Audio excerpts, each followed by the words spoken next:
Hello, everybody, and welcome to the Tarda Zone. We are here for our panel review of episode 2, Lux of season 2. And I have a bit of a trigger warning at the start of this stream because it seems like people are watching me streams and then bitching about it on X. So my advice to you is that if you're easily triggered, this stream isn't for you. Because I'm not going to listen to your bitching and moaning about what people say on here or what I have to say. If you don't like me and you don't like the channel, then don't tune in. It's as simple as that. It's not even that hard. So the trigger warnings for a certain individual out there, and you know who you are, right? This trigger warning's for you. So tune out, don't be spying on me channel, and get on with your life. Touch a bit of grass. Touch a bit of grass. Anyway, we've got loads of people joining us, but just before we get into that, Melon Rattler will be joining us next week. I just wanted to get that out of the way.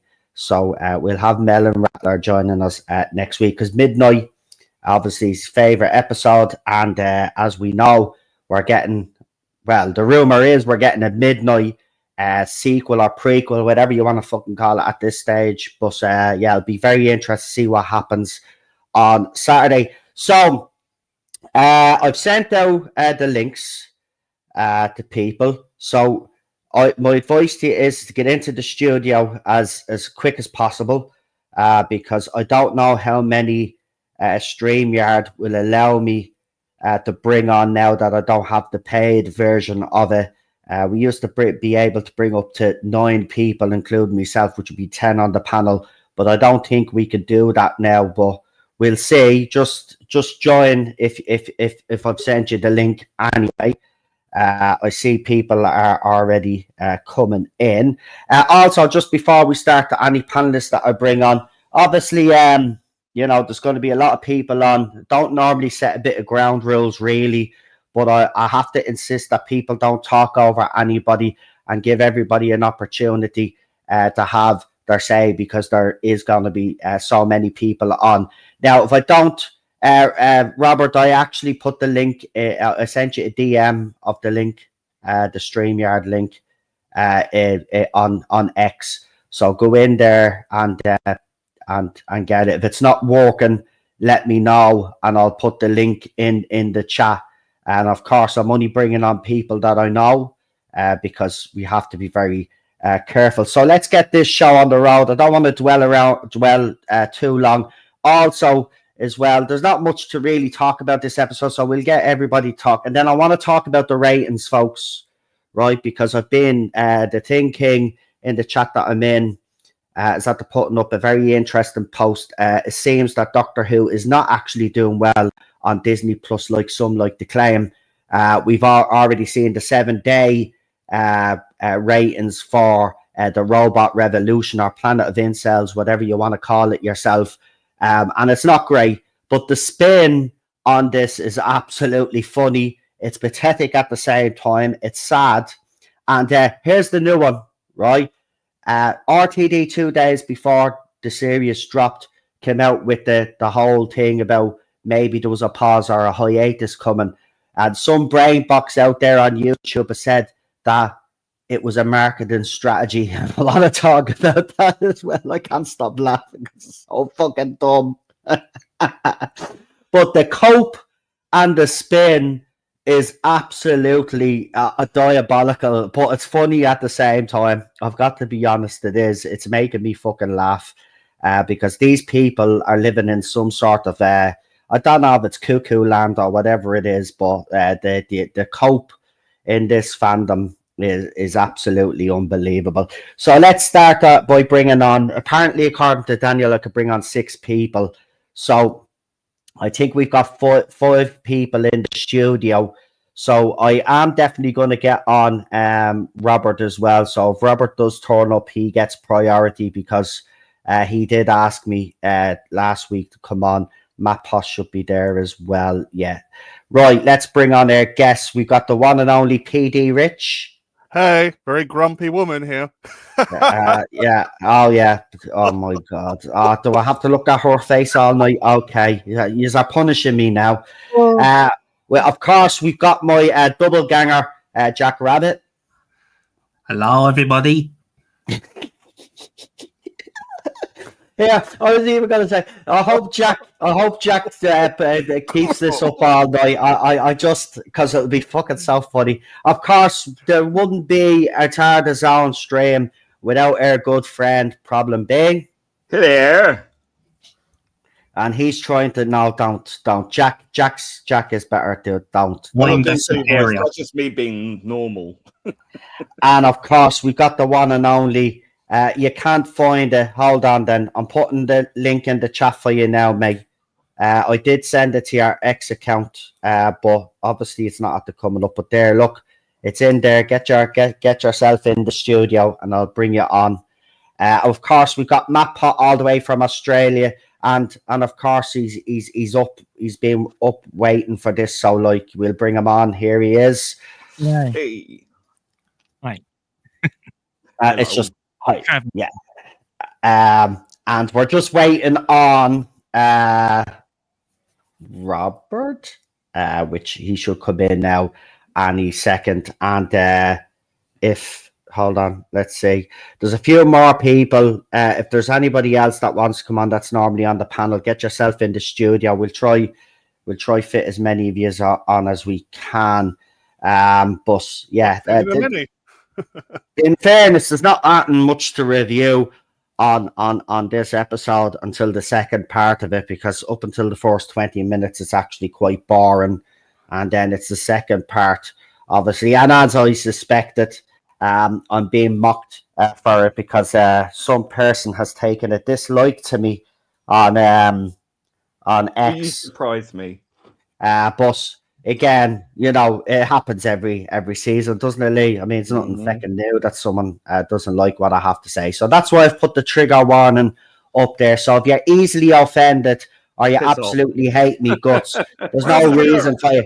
There's no reason for you to be actually listening to me streams, yeah. And another thing as well, I put up a video about how the newer fans were watching the episode 2, 3, 4 times, and apparently I'm dictating the fans. No, I was just pointing out the fact that they're so sad that they're going in to watch the episode to try boost it. But yeah, you'd give out if people were reviewing bombing, but it's okay to watch an episode multiple times. So I was not going to do that, and by the way, to the ratings, because we all know it's shit. But their brains are rotting. They only have to watch it for 5 minutes or so anyway, don't they? So a minute. If it's more, yeah. If it's a 30-minute, if it's I actually researched this. If it's a 30-minute program or over 30 minutes, you just have to go in on iPlayer and watch it for a minute, and it counts. And not only that, anyone with a VPN can watch it on iPlayer. So that's globally. And bearing in mind, really, the only true ratings you can actually kind of trust is the overnights. And it's the overnights for a reason, because it used to be broadcast. Okay, that was the broadcast number. Now they're saying, the iPlayer is included. Well, if you look at various, I mean, you can Google it yourself and look it up.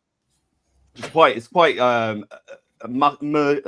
murky water, because it's like, oh no, the iPlayer isn't included on the overnights, but it is. It is. And since you've got it starting at 8 a.m, you've got the entire day, whereas before it used to be just after the episode was aired. Do you see what I mean? So you've actually got more time during the day prior to broadcast to watch it and add to the overnight rating, and we're still where we are at, which is not good. There, Robert, I've put it back in again. There, I think you're here now. Yeah, there you are. Now you're here. We're having a bit of an issue there with Robert, with the YouTube and StreamYard are gone a bit weird. But here is Robert. He joins us all the way from his sitting room. Looks like his sitting room. Yeah. I got a bit of an echo though. Got an echo. Have you got echo cancellation switched on? Yeah. Go into you'll see settings on the side there. Yeah, you could sort it out with the settings there. If you see underneath, you'll see mute your cam, and then there's settings there, and you can cancel the echo there. There we go. Obviously, if you're watching on YouTube at the same time, though, you're going to get echo. So just if you're on StreamYard, I suggest that you just stay on StreamYard.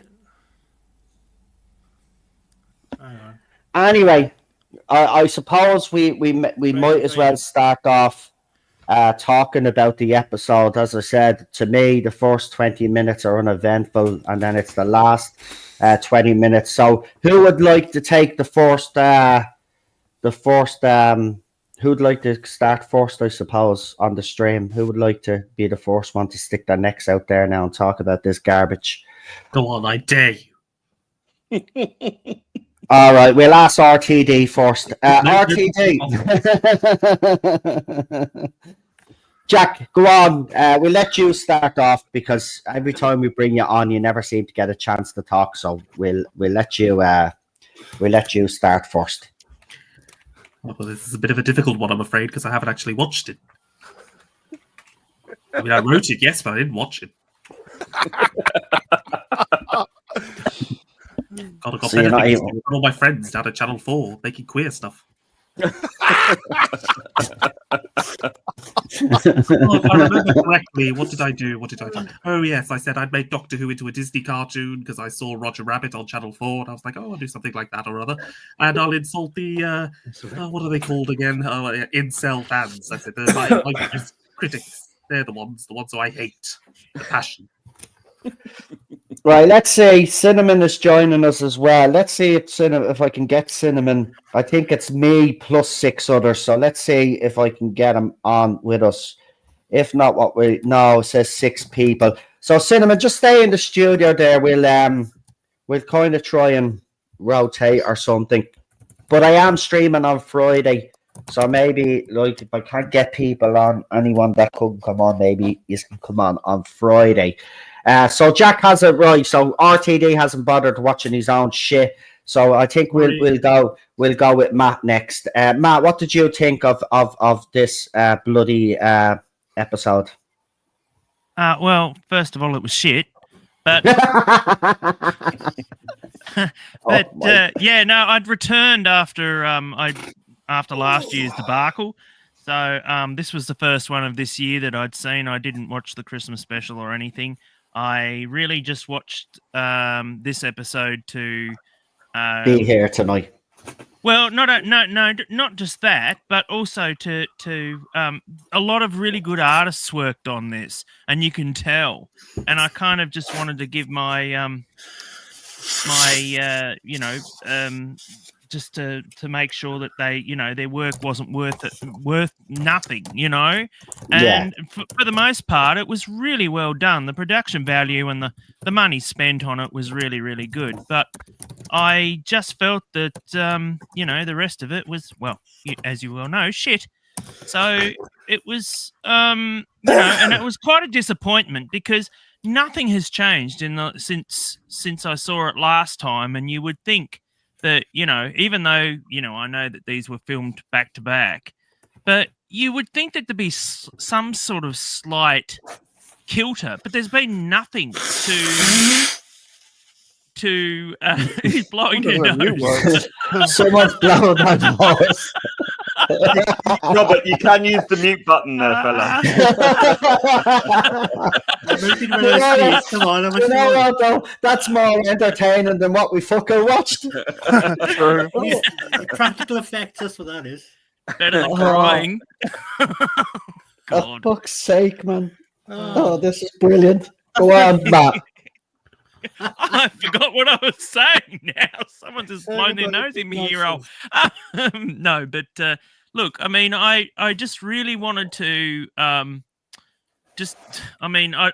out again. I'm not watching any more of this crap. I'm just not. It's really sad, but it's just come to the point now where I just didn't enjoy it, and that it was just so flip floppy too. It was like not consistent in any state whatsoever. You know, I don't know what they were on, but they weren't on Marmalade. That was for sure. And I just think that obviously, I mean, I've gotten into trouble for this, but I'm just going to say it that Shooty has no acting ability whatsoever, and this was full on display of what everything that everybody has taken the piss of. This entire episode was it, with his acting ability, which is 0. And it's just, yeah, it didn't even remind me of Doctor Who in any fashion. I mean, that once the TARDIS was gone, I felt like I was just watching a different show, altogether. So yeah, I'd had enough. and just the whole thing with those bloody Whovians. Oh, God. No, the Whovians that people like to call them, Whovians. Thank God they didn't say that word, but I can't stand it myself. But it's like that is what Russell thinks is fandom.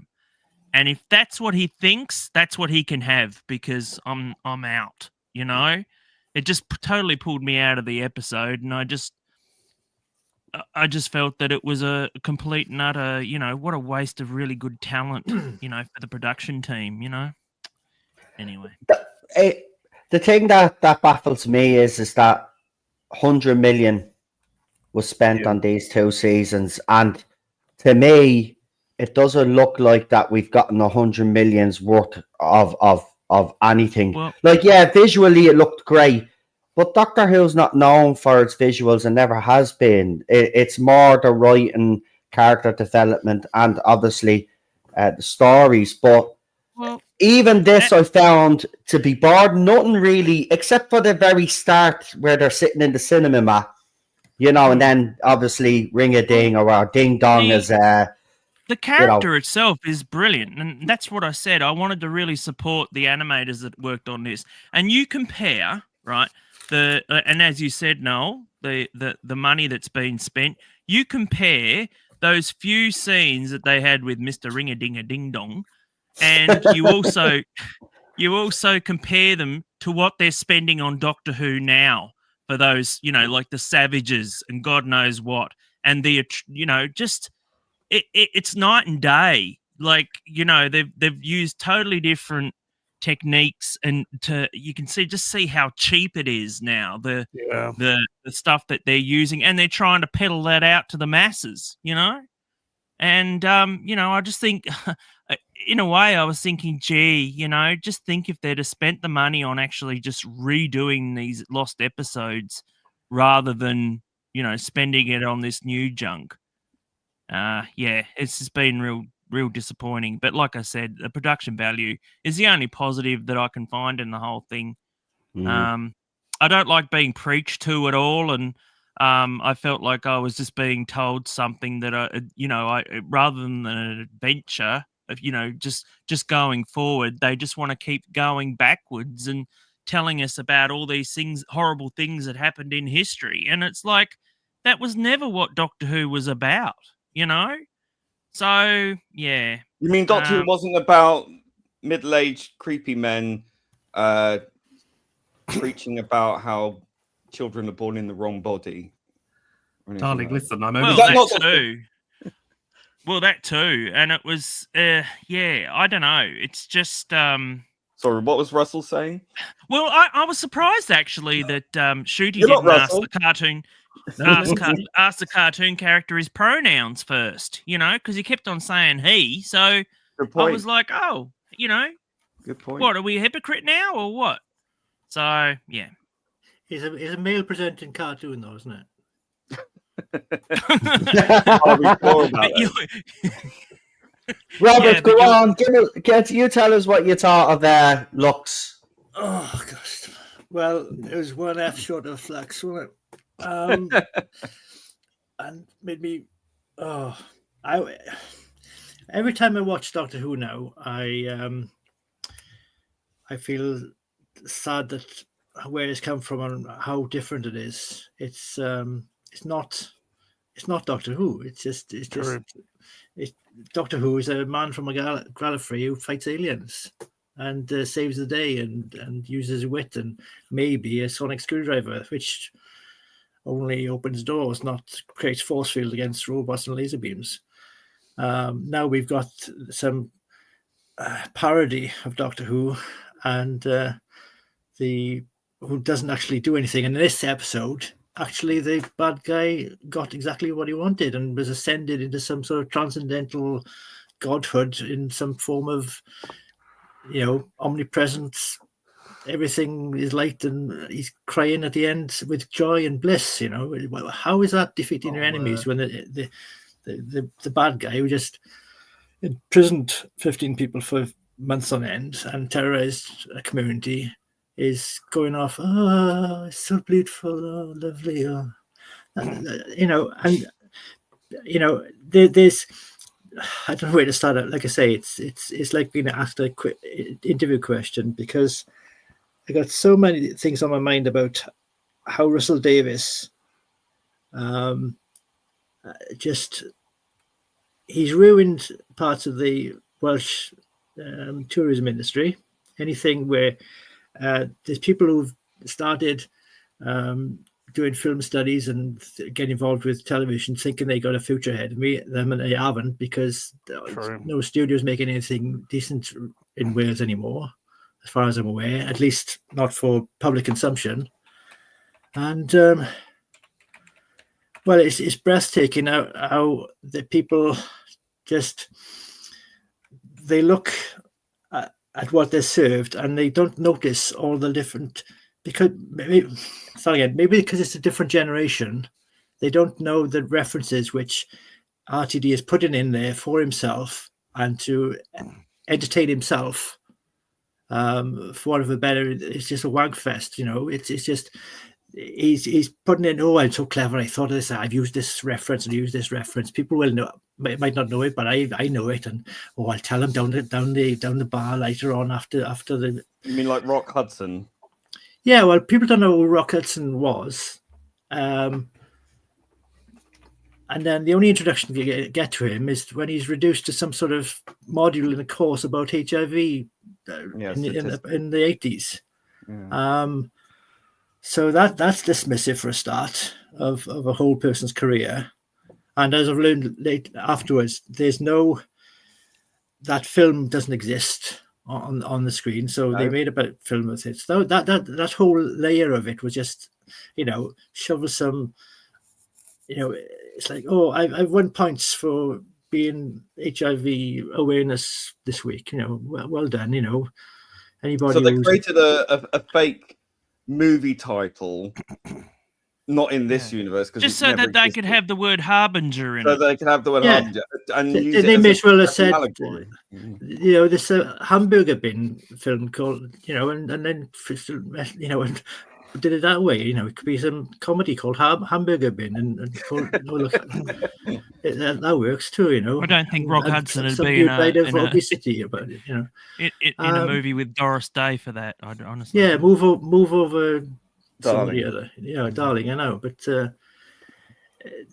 then what struck me most, not to be all religious about it, and people have said, oh, I didn't notice it. I don't notice. Yeah, because you don't know about church references and religious references, which RTD and it being his bond, he's got this thing which niggling him all the time about religion.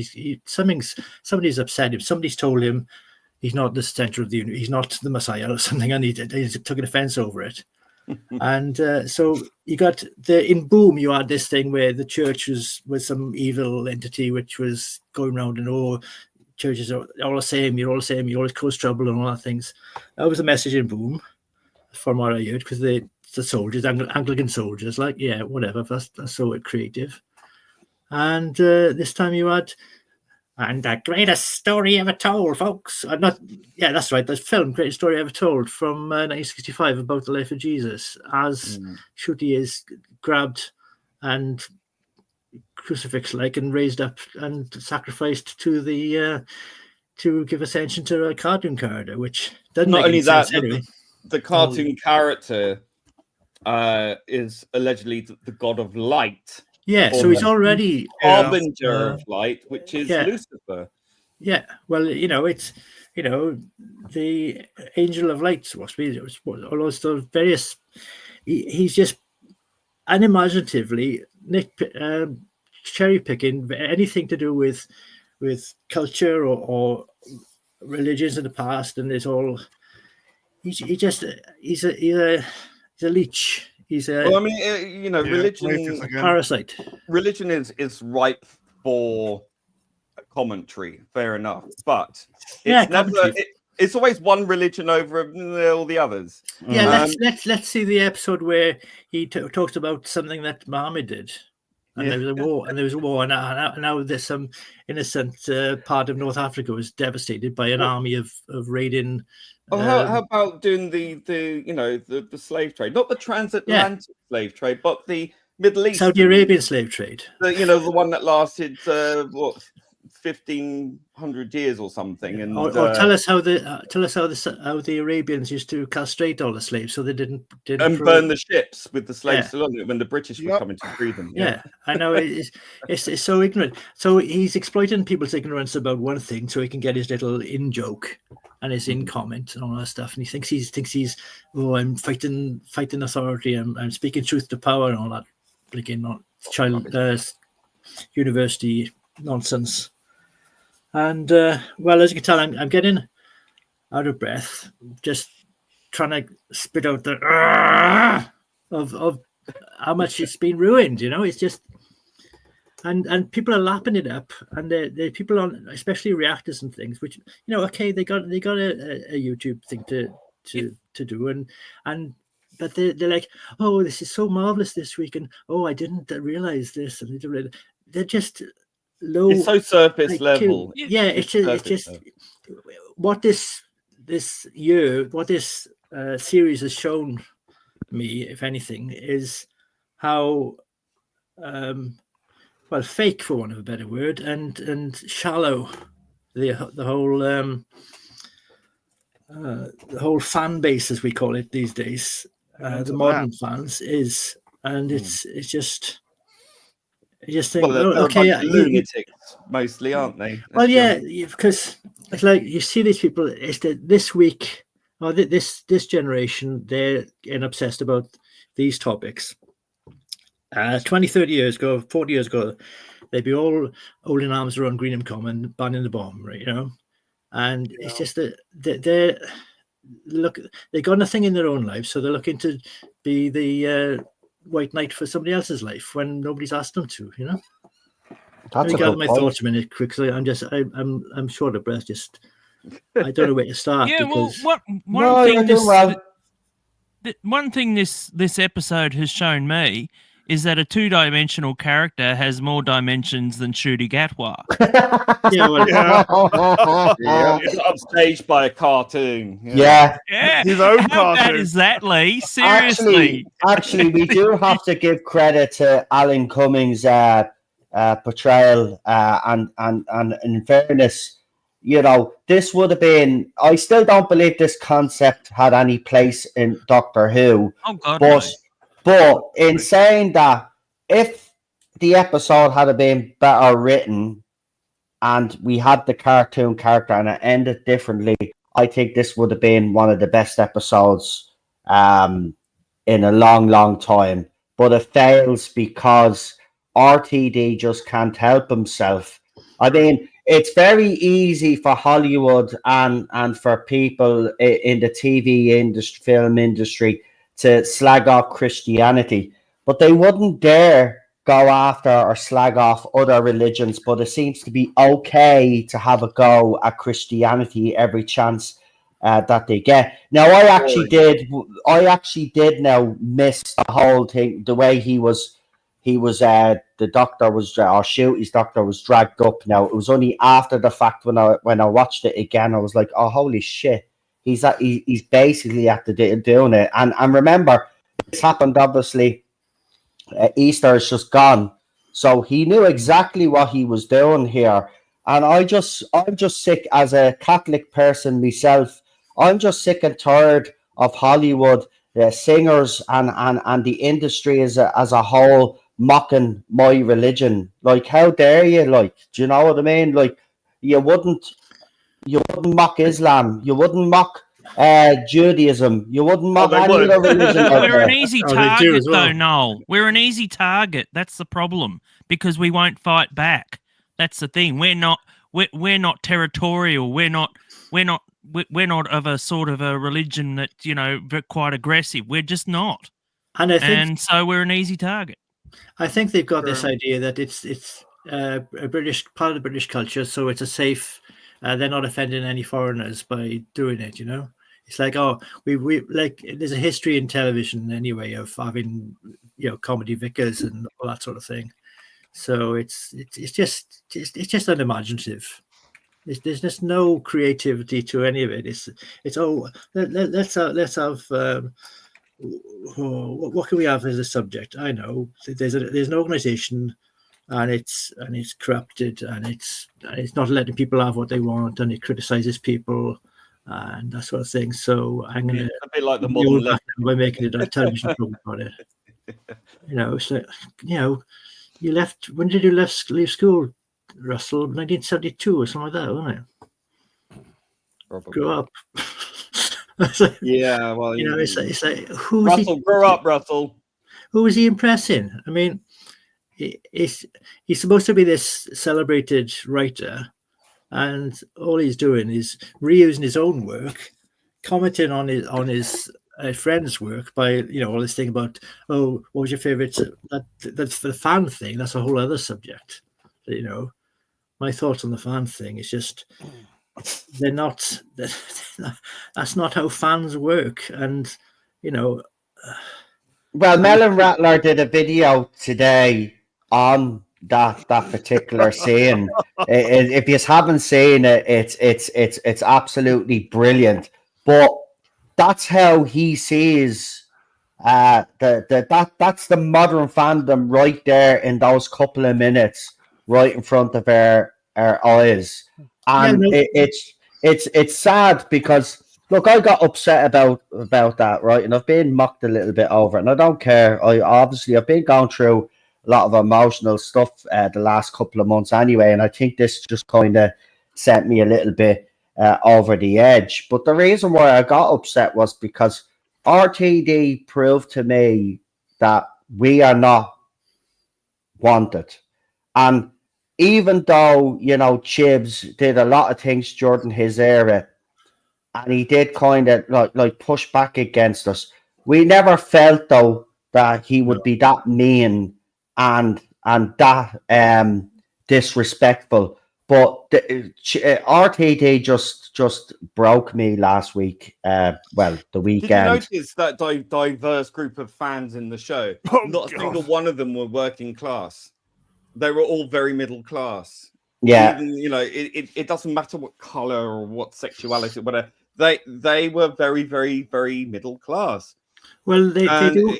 He just looks down there. No, sorry.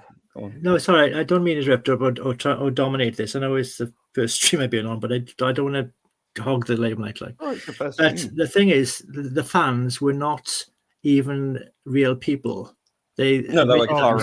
they had no existence except for when Doctor Who was on, and so when at the end when they're still alive, what jobs are they going to do? What actual class do they belong to? Apart Well, it doesn't from matter because they said we don't matter. We don't exist. That's We're not what I'm real. saying. They're not even they're not real people. So they haven't got a class. They haven't got any background. They haven't got any jobs or anything like that. They're consumers and they're acolytes. Well, he's Again, writing about he's- his generation of fans, isn't he? That he Yeah, is brought up, hasn't he? Or rather, his generation of followers, Matt. Yeah, They're all acolytes. They're all like, "Oh, tell us more, aren't you marvelous? Oh, we love you so much." They are like sickening, isn't it? religious zealots on the new religion. They are. Very true. And their whole existence depends on Doctor Who existing. So, and that's such an insult to fans and consumers of television in general, because it's like Russell's like the puppet master of the people who watch his program, and he's got some sort of control that as long as Doctor Who is on, they will have some reason to exist. And as soon as, so you better defend me, otherwise Doctor Who won't be on and you won't exist anymore as a fan base. What will you do then? You haven't got a life. You know, you're at my command, you know. And it does seem to me to be quite a swipe. Now, a lot of people are trying to defend this like it's some sort of love letter to the fans. No, It's not. I'd rather you don't. Terrible. I'll tell you, this is how you write a love letter to the fans. You don't write crap and produce it and tell us it's amazing. It is not amazing. It is crap. And the best love letter we could get is a good episode of Doctor Who. It's not a love letter. It's one of those More like a Dear John letter, isn't it? It's a newspaper Yeah. letter saying threat letters from newspaper cut-ins. You know, it's like I'd rather have a letter from the bailiff than one love letter from Russell T Davies. Let's put it that way. at least there's rules you can follow with the bailiffs, and Yeah. there's a court of appeal. You know, Yeah. Well, there's the desperation in modern fans too. I feel anyway that it's like, if we don't have this, we won't have any Doctor Who at all. Good. Yeah, you will. I'd rather have no Doctor Who than bad So Doctor you'd Who. rather sell your soul. So the way these fans operate is they'd rather sell their soul. They'd allow RTD to take the piss out of them just to keep this show on air. It's not even fit for purpose anymore. This show, to be quite honest with you, that episode was an insult, and there's plenty of more insults to come, folks, in the next few episodes. Don't you worry, he's going to double and triple down over the next few episodes. You are in for some surprises, I have to say, and I do believe that this whole season of his is just designed to piss long-term fans True, yeah. off. And there's more to come. If you thought that Lux was bad, I'm telling you now, you are in for quite a shock what's to come from what I have been handed. There's a load of stuff that was leaked, and this person that's leaked the stuff for the first two episodes got every single thing right, and they have wrote a whole thread on what's to come in the next episodes. And I'm telling you, he's not done with taking the piss out of you. He's not done finishing this show off, and he is going to finish this show off. The ratings also prove. I mean, look, we'll get into the ratings a little bit later. I don't want to get bogged down on the ratings right now, but No, because you're going to ask PD, Rich, and me what we thought. yeah. I'm waiting for RTD to actually respond. He's been very quiet since he came on. Like, have you anything to say? Defend yourself on this shite that you produced.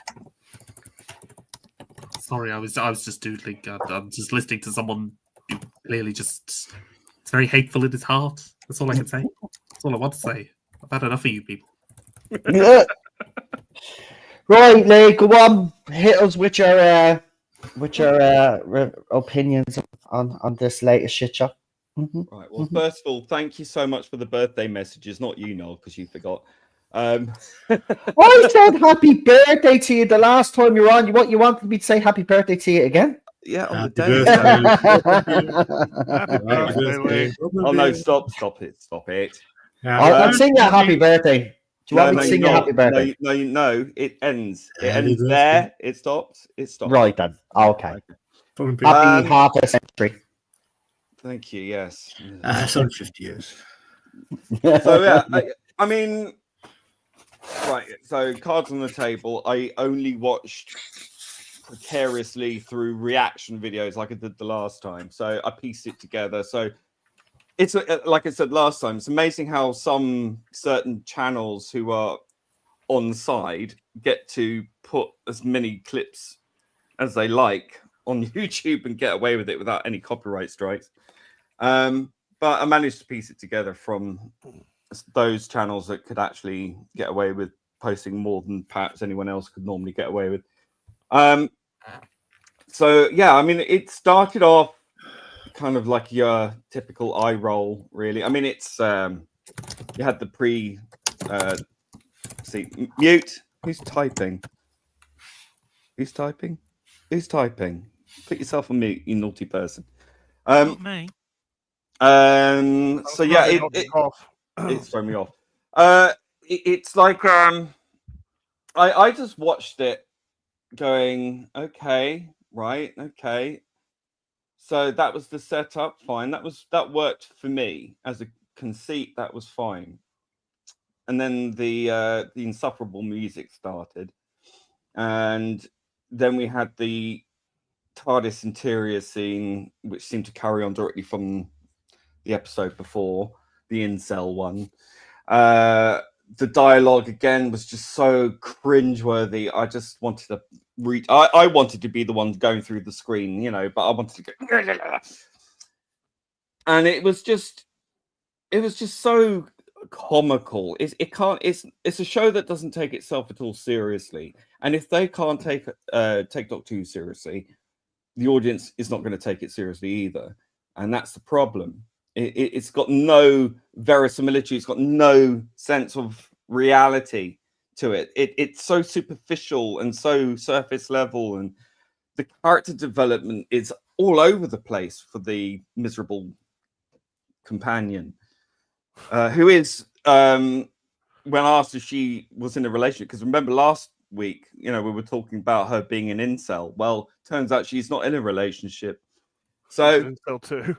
She's an incel. So yeah, Planet of the Incels, babe. You're it. There you go, babe. So yeah, then we end up in this situation because of course they have to go to Miami in the 1950s, because of course you do. It could be set anywhere, but no, we have to go to Miami to make sure that we can street in Miami. That was a street in Miami. Just a street. Which is like downstream of Wales in Cardiff somewhere. Oh. And then it's like you get all this unnecessary dialogue, and yeah, we had the Rock Hudson thing, and yeah, that's awful. That film doesn't even exist, and Rock Hudson wasn't even a lead star in the 1950s. It wasn't until the 1960s he was a headlining act, so that was wrong as well.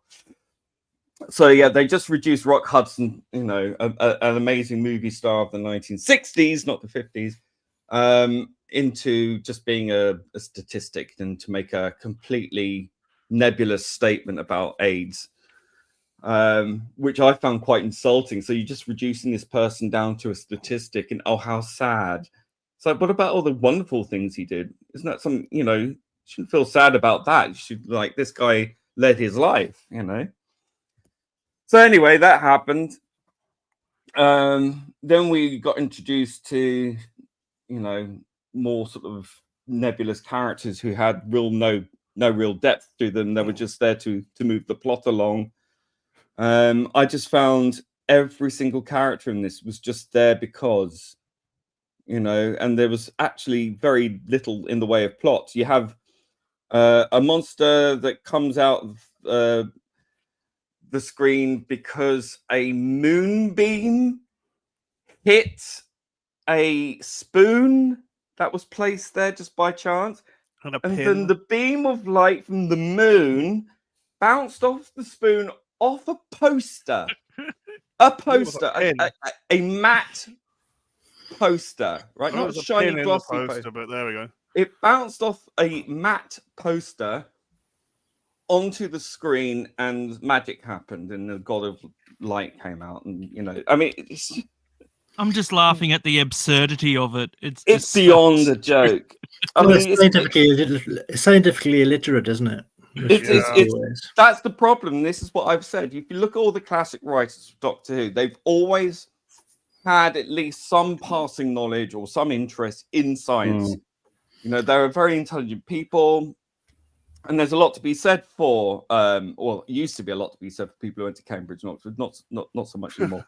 But they were all rounded, rounded people who had a vast knowledge of various different things. So they might have written for Crossroads, but they could write science fiction as well because they had an understanding of science, at least to some degree, or hang out with scientists down the pub who would talk about the latest theories, and they'd, Kip Pedler and help me out, Termination. all that, all those writers, team, had Malcolm scientific background. Some of them were doctors. You'd see a picture of Terence Dicks with a latest copy of the science periodical from the time. So he was, made it his business to know what the science was of the day, and that was showing throughout the writing. You don't get bogged down and weighed down in all the science stuff. Thank you. And he was a scientist as well. So there is that. The Cybermen were created not as just a fantasy thing. It was based on understanding of cybernetics at the time in the 60s. That was the future. So what is Russell saying with this? That the future is we're all going to become two-dimensional cartoon characters. I think we're already there, Russell. I think you're one of them. I think your fans are one of them. So it was just so like, coincidence happens, so coincidence happens. So this God of Light didn't have a harbinger. It said harbinger, but there was no harbinger there. So that was completely missing.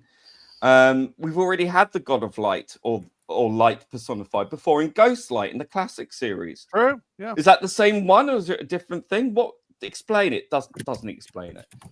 Our universe, I think, though. Yeah, who's typing? Stop it. Is it you, Robert? I know it's you. No. No.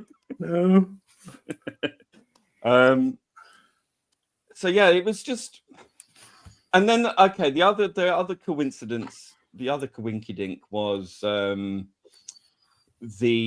Mr. Pye and his film collection. Film collection, yeah. His dead wife was kept alive in celluloid or something. She was in black and white, then she became color. She gave him the matches towards the end to blow up so she could corporeally hand him the matches. Why didn't she set fire to them and save his life? She got him to do it, and he killed himself. I know, because you didn't watch it, Lee.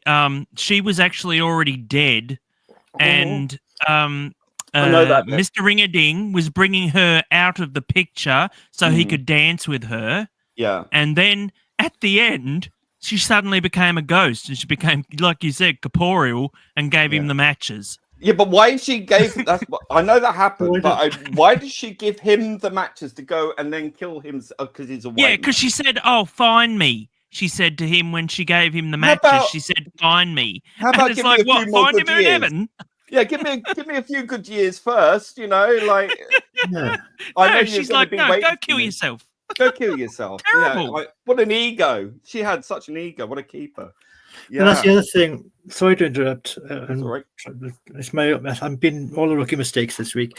But that would bother me too. When Pye said, run, that's exactly the same intonation and words that the mystery fella from that pressed the button to kill the Time Lords. Time Lord Cyber Lords or whatever. It's a repeat of what Chibnall had done. So he's repeating that again. Somebody else he knows. Well, how shall I fix this now? So all males are toxic except when they are there to sacrifice themselves. Well, after a certain age, and you're a man on a certain age, you got to do that. Apparently, kill yourself, die. That's just save the doctor's life. And that's so jarring. It's you've served your purpose. You can die now, and that's it. And that's how every white male is treated in this series now. It's just like, even at the worst times, of racial stereotypes on TV, usually even in the 70s, it was the minority that always had the last laugh against the bigot because that was the comedy. But it's so one-sided now. It just really reeks of quite nasty cynicism and spitefulness, quite honestly, and it is racially. For what purpose? To get plaudits from people who hate you, Russell? It's ridiculous. And that's the other thing as well that annoyed me in this with the ta-da, because we had that with that awful drag queen from the last season. Jinx, and we had it with this. And is it all the gods going to go announcing themselves as ta-da? We didn't have Sutek go ta-da, did we? I mean, not in Pyramids of Mars. Or humping the TARDIS. Well, they normally do the giggle too, don't they? Mm-hmm. Ta-da! So this one did the giggle as well, and that's how he knew that he was part of the Parthenon. But where was the Harbinger? There was no Harbinger.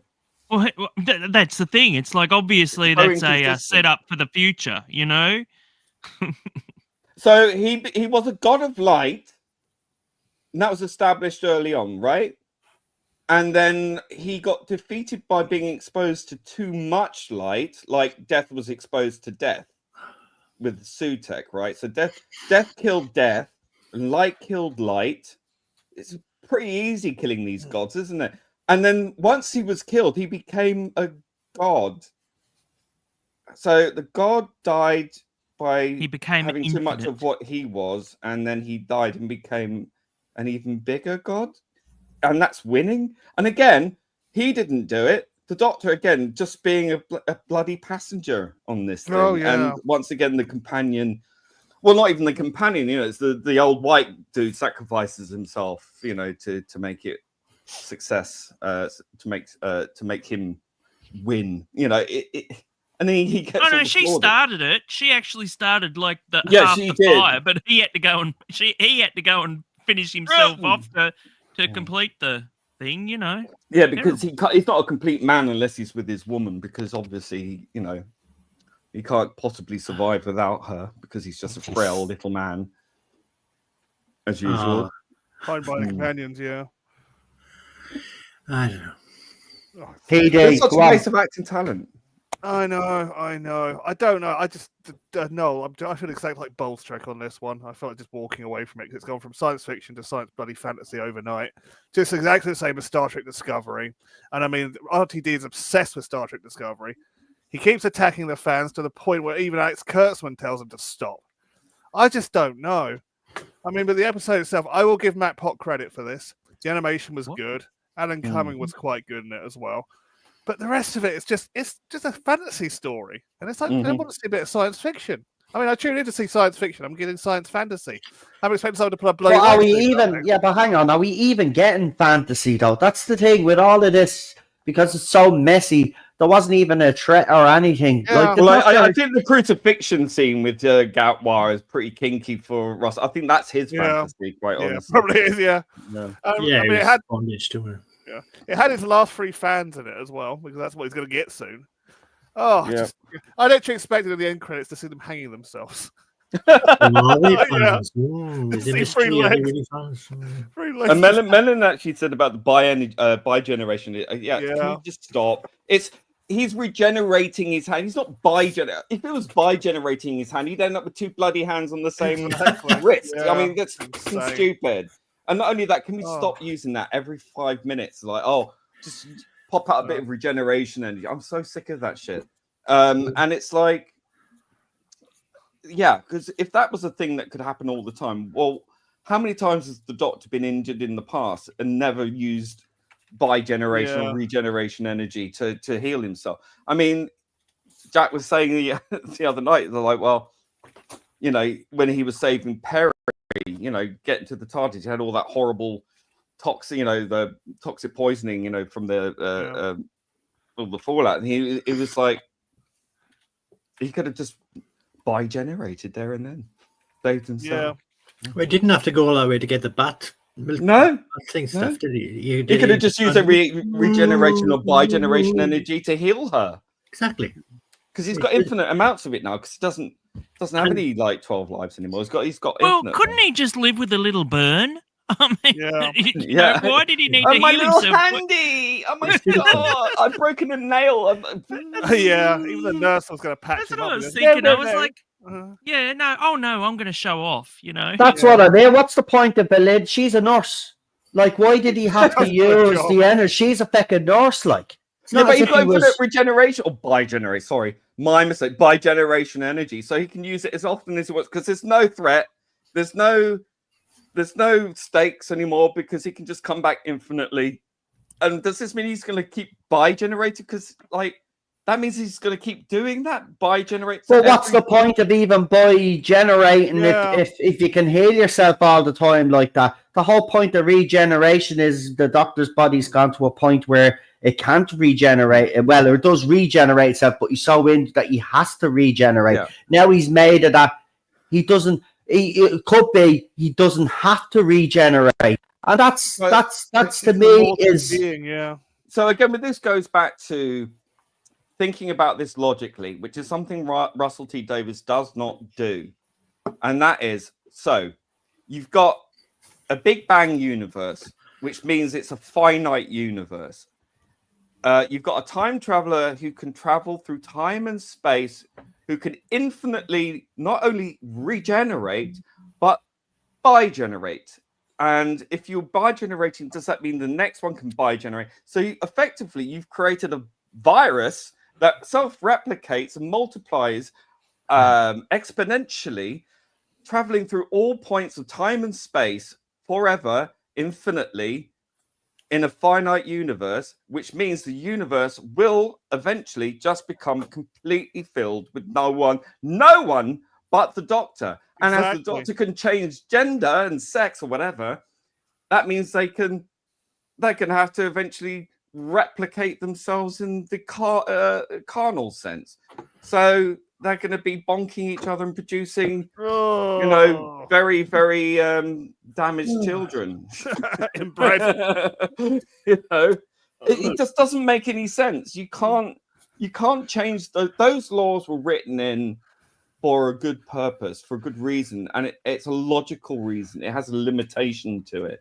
If you just take away all those limitations and make it open to absolutely bloody everything, you've just created such a massive plot hole for the universe. The universe itself will be under threat by an infinite number of Doctors through all of time and space forever in a finite universe. It will just literally be just nothing but Doctors, TARDISes, and the Doctor everywhere bumping into each other. That would be it. And that would through all time and space. So the entirety from the beginning to the end of time would be no one but the Doctor. Think about it. I mean, I know it's a mind screw, but that's exactly what. Insane, yeah. But you're would not be supposed the to think result. about it. You're not supposed to think about it. You're just supposed to accept and receive. You know, we're programmed to receive. You know, like Yeah, not me, Hotel mate. California. I know, not me either. But and that proves the point that Lee just raised there is that's why it's not Doctor Who. It's not Mhm. Doctor Who, because Doctor Who is an alien from Gallifrey who left his society to see the universe and help out where he can and stop protecting the Earth for some reason. But he doesn't have superpowers. He doesn't have No. beams of power and light and energy, whatever, which he can command at his will. And it's not. Which how else can we put it? But it's not. It's like when Joey was trying to speak French in Friends. It's like Phoebe getting all frustrated. So, but you're not speaking French. You know, it's like, but you're not Doctor Who. This isn't what Doctor Who is, and There's no internal logic to any of this, none. And the fact that you've got this so he becomes three-dimensional because he's taking all that light energy. I mean, now bi-generation energy is apparently light. Okay, Oh. I can take that. But then he gets two-dimensional again, but wider and bigger, and then he just dissipates. Now, I'm sorry, he's exposed to so much light from the sun that he gets too big and he goes bigger than the solar system. But he gets to a certain point. Now, when you reach a certain distance away from the sun, I don't know if Russell's aware, but the universe is really, really, really big. And Yep. it's really, really bloody dark. Because these stars are very far away from each other. And the light, not all of the light has gotten to where we are. You know, like it's black. So I don't understand. Like that makes absolutely no sense whatsoever. He doesn't understand the dissipation of energy with radius squared, does he? No, that's not a very scientific, good is it? point. It's Yeah. not scientific at all. I mean, it must be breaking all the laws of thermodynamics as well. And this is why I've said, though, that we actually need to go back to basics with this show. We need someone that understands science fiction and not a drama soap writer like RTD. Moffat is the same. He's a drama soap kind of writer. That's their forte. That's where they thrive. But it might have worked originally when he brought Doctor Who back on screen, RTD, the first time round. But because of what we've had over the last 8 or 9 years, that's just not going to cut it anymore. Fans are actually screaming out for Doctor Who to go back to its origins, go back to its roots now. And he is failing big time with all of this. And he has actually shown his audience that he is way out of his depth and he doesn't know what the hell he is doing. And he doesn't know what he's doing. He thinks he's actually being clever, and he's not. He might be clever to the sycophants that, you know, blow smoke up his ass. But to a Doctor Who fan like us, all of us here, he is failing miserably. And it can't go on. It can't continue because, you know, if people are serious about keeping this show going, which I can't understand why you'd want to, but if you are serious about keeping this show going, BBC or whoever else is behind the decision, well, then you need to start making those decisions now, because this cannot continue for another 2-3 seasons. It really can't, because you won't have an audience. It won't. It's already. Look at the way that they're talking now. It's just, it's a joke now. You know, it's like what is it? They're up and down as to whether or not this show is continuing, and looks like now they're talking its funeral. You know, so yeah, it's obviously, you know, it's not going to happen next year. There's definitely not going to be a Christmas special. And so, you know, it's done. As far as I'm aware, Gatwa's left, and he's doing a play, I believe, theatre play or something. Yep. But Yeah, anyway, he's doing Noel, a I play. better get going, and I'll let Cinnamon crunch on, and I'll talk to you guys later. All right, Matt. Listen, thanks for coming on. Really Yeah, appreciate No you worries, coming mate. on. You go and get some sleep now, mate. Thank you for popping on. Appreciate it. No worries. Thanks for having me. See ya. Later, Matt. Right, he has been waiting in the studio for a long time, so let's bring him on. We got Cinnamon joining us there. So, Cinnamon, do you want to tell us what your thoughts and opinions are on the latest episode looks? Is he there? No, he doesn't want to tell. Say anything. That's his comment, is silence. Right. Silence is golden, I guess. Right, he's Golden. probably gone into the kitchen or something. Jack, obviously you haven't watched, but we'll get back to Cinema Ice gone. He'll probably come back. But I want to talk to you about, obviously, we've been hearing a lot of talk about the ratings and also the new one, and I want your opinion on this. So the whole thing about the show possibly going on hiatus or going on a pause, apparently, according to some YouTubers out there who I won't mention because it's absolutely pathetic, but apparently this was all a marketing strategy, Jack. What are your thoughts and opinions on that? Well, first things first, these people don't represent my generation. I just want to make that clear. I mean, it's like the whole anti-marketing thing, isn't it? Oh, yeah.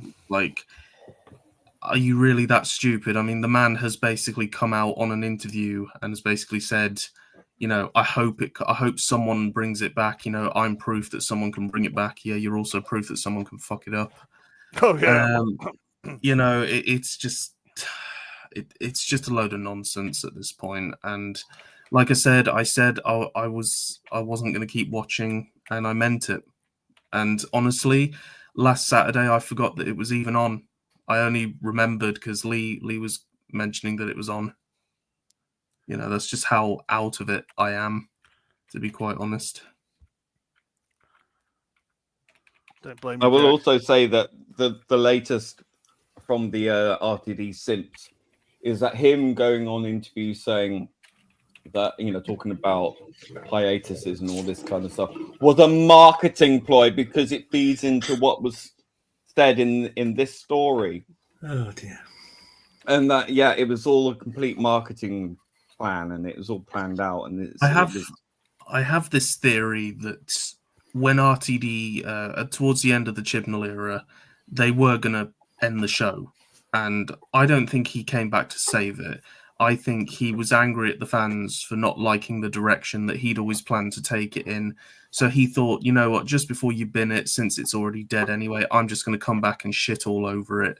With But in a business way, money, yeah. in a way that's gonna, so that he can pay for his private yachts. Well, and here's the thing then. If plastic he's done surgery. that, Jack, if he's actually done that, should Disney Plus now not, or should Disney not sue him then because they've given him 100 million to do this?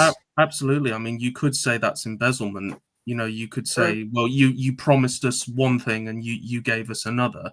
And it's like, I know Disney are down with the message, but fundamentally they still asked for a science fiction show. And what he's for those of you, and I know that there are people on both sides of the fandom that still defend this. I think you're all Muppets, you know, and I think like people who still, not you, Noel, I like you, but everyone else. I'm just done with, you know, I'm done with a certain channel who always finds positive things to say. Look, it's not my fault you based your channel around a dying show. I made sure. Amen to that, mate. Amen to that. It's like, so you're just shitting yourself that when the show does go under, it's like, oh, who's going to watch my content? Yeah, absolutely no one, because you're boring. You're so fucking boring. And, you know, that's where we're at. It's like, this ship has sunk, and it's going to drag you down with it. When you base your personality on a trend, you die with it. True. So, you know, it's not my fault you've got no individuality. But all you people who, you know, 1 minute are like, oh, this is bad. Oh, but I can see some potential in this. It's like, if when people say, oh, why did this thing take so long to die? It was like, well, look in the mirror, because it's you. So, you know, that's where I stand on it. I'm not going to use names for obvious reasons, but, you know, this person knows who he is. But it's, you know, I'm just done with the whole thing. But my theory is that RTD is doing what he's doing as one last big hoorah F you to the fans, because we didn't like the shitty direction he went in. And, you know, I'm sorry, but I grew up with his original era. And the disenfranchisement that I feel right now, it's like discovering that thing that you fell in love with was never actually that great to begin with, is truly a horrible thing. And, you know, maybe it's just because I'm in my 20s and this is what I'm going through. But, you know, all of you older generations out there, please stop pinning this on us, because how old is RTD? It's not your fault at all, mate. 60s, isn't he? It's just... He's scuttled it. It's such a common thing to use, isn't it? Oh, the Gen Zs ruin everything. It's like, look, these chromosome deficient idiots who are seem to be the only fans that are like, everyone's like, oh, these are Doctor Who fans. No, they're the only fans that are left, because everyone with a rational thinking brain has walked away. I'm only coming on here because you guys are my friends. I'm not here for Doctor Who. I can't stand the bloody thing. And I know there's someone out there who has a tendency to, you know, speak funny, will be making lots of videos about this and about me saying I'm a bad Whovian. It's like, listen, mate, I'm not a Whovian anymore. I've never identified as a Whovian. I'm someone who used to like this show. That is my opinion. No one's groomed me. No one's altered the way I think. This is my mind, and I think it is absolute rubbish. And I think RTD should never have been given a science fiction IP, because science fiction takes intelligence to write, not someone who thinks me is the greatest thing since sliced bread. It's now queer as Doctor Who, isn't it, really? Literally. Round of applause, mate. Totally agree with him. Well fucking said, Jack. And look, I used to be one of those people that blamed your generation, but I know that most of your generation have actually tuned out of this shit show and have tuned out a long time ago. And that is the tragedy of all of this, because as you said yourself, Daniel, in the chat as well, you know, you grew up with the RTD era, and to see it now in the condition that it's in, you know, you're kind of like, you know, it would upset you. Of course it would. Says Gen Z ate my hamster. Ah, Oh, boo-hoo. But that's like, you know, the old sort of Yeah, Sun I know. headline, wasn't it? Or the Mirror, whatever it was, Yeah. or the News of the World. You know, Freddie Starr ate my hamster. It's just Yeah. such a nonsense. But, you know. Yeah. well, let's Well see what Cinnamon, because Cinnamon was actually looking forward to this. Cinnamon hasn't been as militant as most of us on the panel have been, and has looked forward to certain stories. And I think this was one that you were actually looking forward to. Did this story deliver for you, Cinnamon? The black sheep has arrived, folks. I've been breathing some of that Swansea air. I don't know if you can hear me. I do hope you can hear me. Can you hear me? Yes. Oh, good. My internet's been absolutely playing. It's hilarious how it works all fine all day, and then the second we're about to stream, it starts pissing about. But anyway, I mean, what a diverse group of people. I mean, I use the word diverse in the true original sense of the word diverse. You know, we've got British here, we've got Irish, we've had Welsh, we've had Australian. I mean, the diversity on this panel alone would be enough to give Russell a nosebleed. That's neither here or there. Goodness me. Did I like this episode? Yes, I certainly did. Now, does that mean I loved every single inch of it? Absolutely not. I hate what it's done to me in a way, because since this era, and I say this era, got to catch my breath. Since RTD 2 has happened, it's torn me from side to side a bit. I feel like what do they call it? Imposter syndrome. I feel like I've sometimes at points felt a bit unsure of myself. I thought, well, do I really like this, or am I just, you know, it's not cope, because I know full well what my opinion is, and I would say it. And I'm always honest. I always prided myself on being honest and tried to be balanced. And if I genuinely feel like I need to praise something, I will. And if I genuinely feel like I need to criticize it, then I will.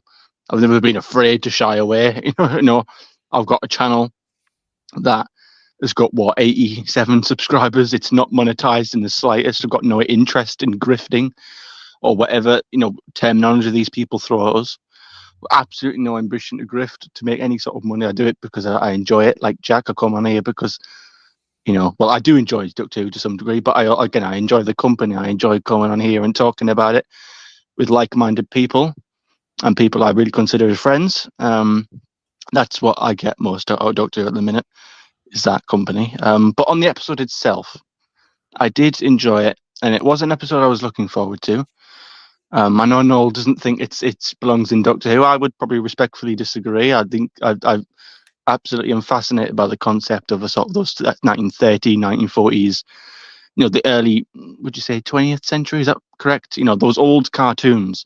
There's something kind of creepy about those, and to sort of see that bring into Doctor Who, I am a fan of it.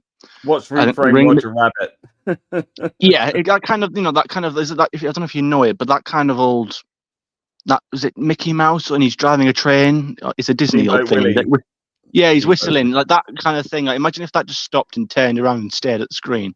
Like that kind of concept I could see. Like maybe again, it just reminds me of like the Idiot's Lantern. You know, taking simple things and then making them scary. Again, cartoons. I watched cartoons as a child, so the idea of bringing them to life, to me, in my opinion, feels like Doctor Who. I know it is a sci-fi show, and it is sci-fi first. It's not fantasy first, so people can get that right.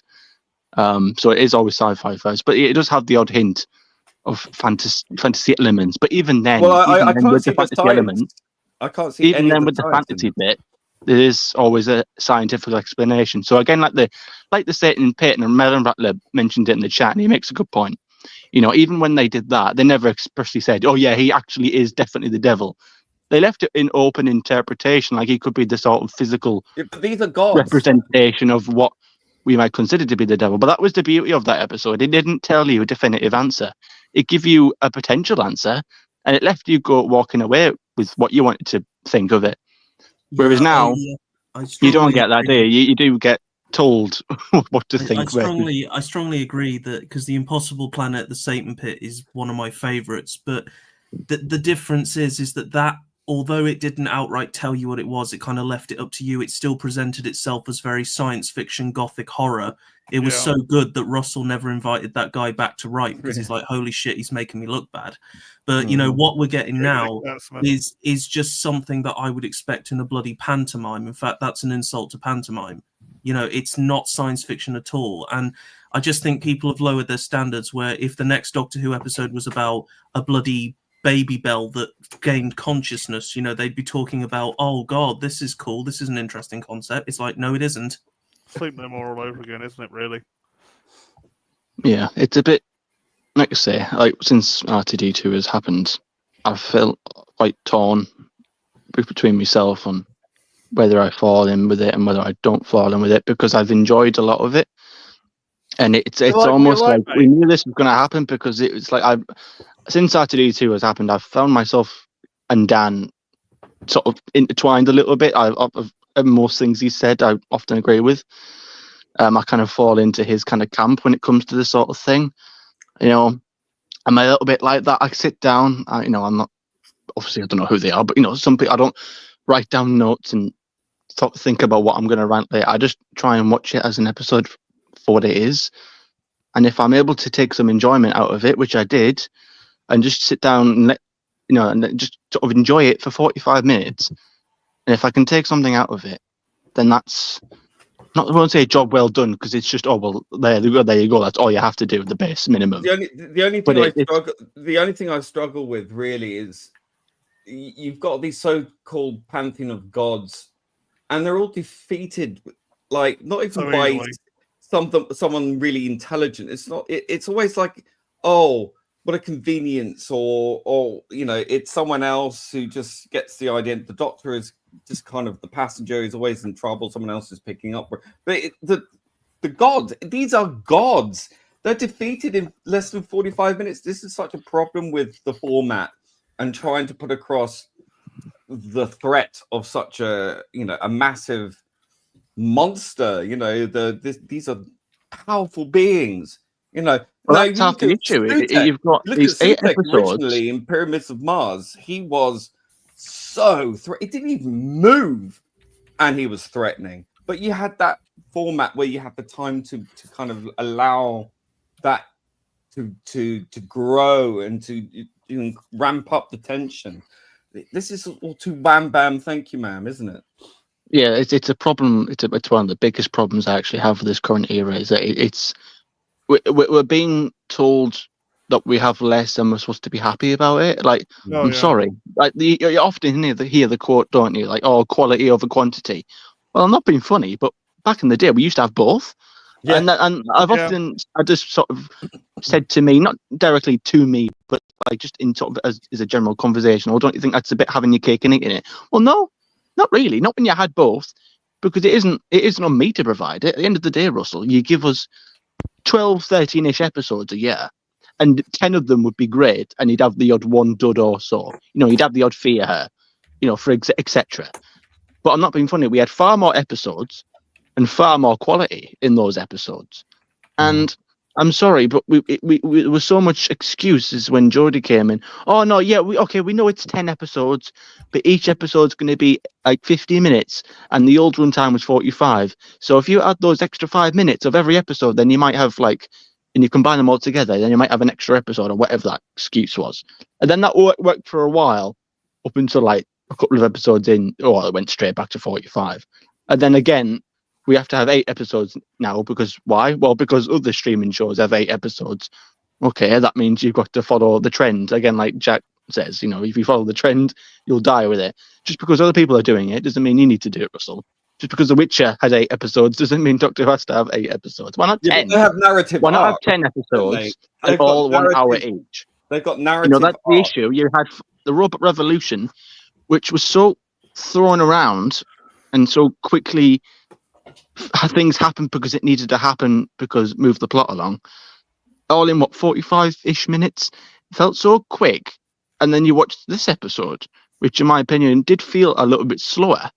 And I think that was to the benefit of it. But again, even still short, because this episode was even shorter than the last one. Where these extra 10-15 minutes just to flesh things out a little bit more, to give more logical, you know, realistic depictions of character, just let it breathe, just to have extra scenes with these characters, like the Reginald Pye. He's so accept, you know, his wife just tells him, all right, well, I don't know, you just kill yourself, basically. Oh yeah, okay then, you know, not without a second of a doubt. You know, that's interesting. Like I think you pointed out, Lee. You know, oh yeah, you know, you know, all you toxic males, but you know, you better die for us because we say.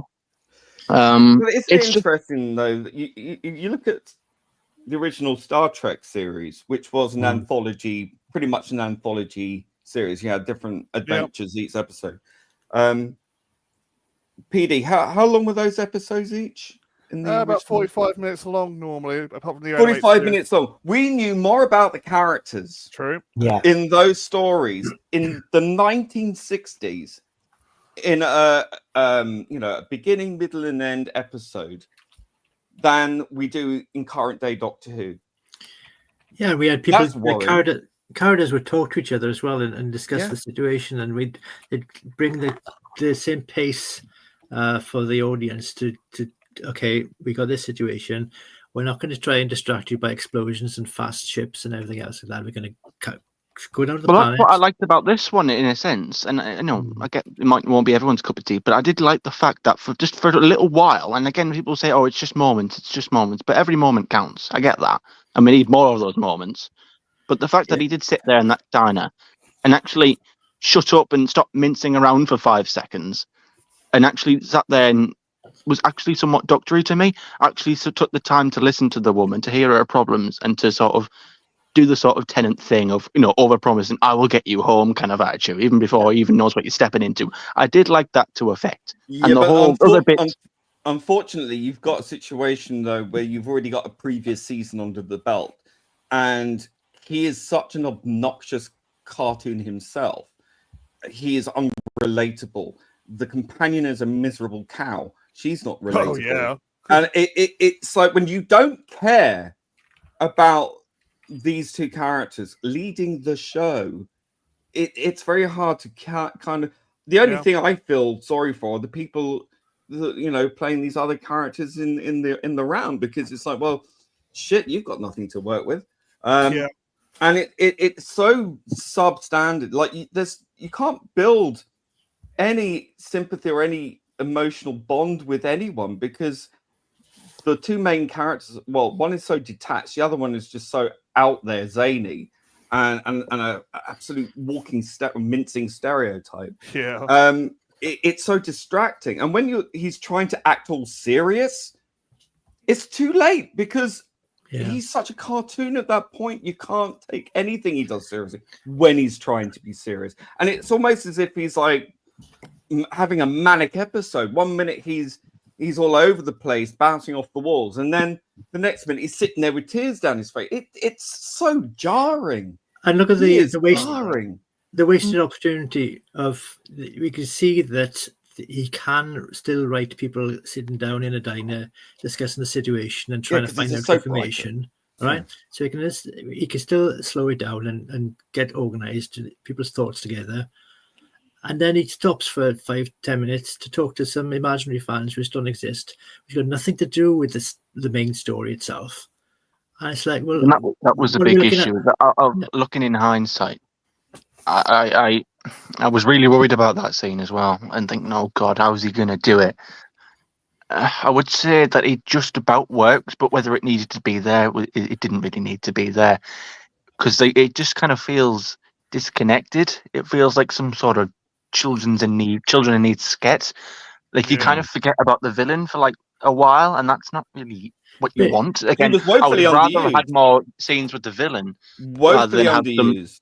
But yeah, exactly. That was one of the better bits about it, and there was you should have spent more time fleshing out his moments. Again, have another 10-15 minutes fleshing out motivations and characters, and spend more time on that stuff rather than thinking you're Deadpool. And But you it know, was art- it was let's look artfully at the audience and giving- make a meta joke. And again, it's a bit like I don't know. I think it might have been someone who said this about Creature Commandos, about how James Gunn has put like a character that's supposed to represent Gary from Nerdrotic. It's a bit below it's a bit below you, Russell, to make a comment about. He is contemptible. It's just below him to make a comment about R.I.P. Doctor Who. All right, Russell, you're a funny fucker, aren't you? All right, we get it.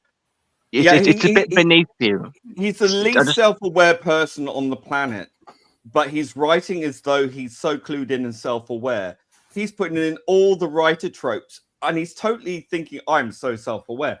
But when you analyze how he's talking about 2D characters and all this, and you can see that, like, he is unaware that he is guilty of that himself. I don't know if he's taken the pee out of Chibnall, but he should put himself in the same bracket, because when we're talking about emotional depth or character depth, and then when they're transported into becoming two-dimensional cartoon characters, they start talking like Hanna-Barbera cartoons in this kind of really silly way.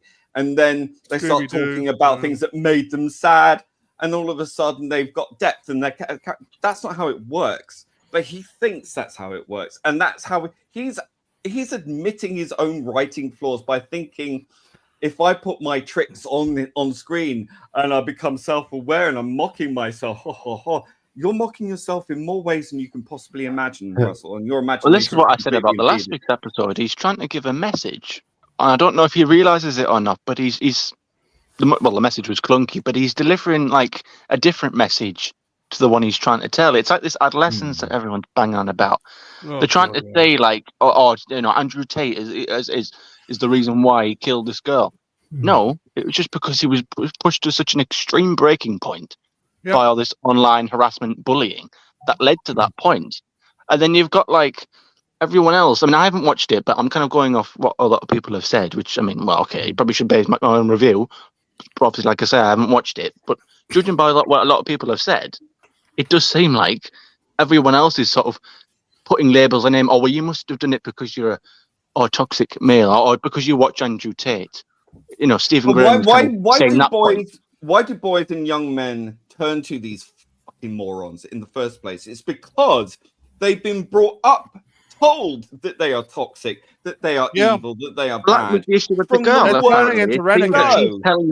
She's telling him for whatever reason, because she's got some issue herself, to get some clout back, she has to sort of bully him and say, "Oh well, you're an incel, and I wouldn't dare go out with you." And She's an incel. That's now established. That's how it sounds like to me from what I've heard about it. She has this issue. She causes this bullying campaign against him, thus calling him an incel, thus calling them, she makes him feel this way.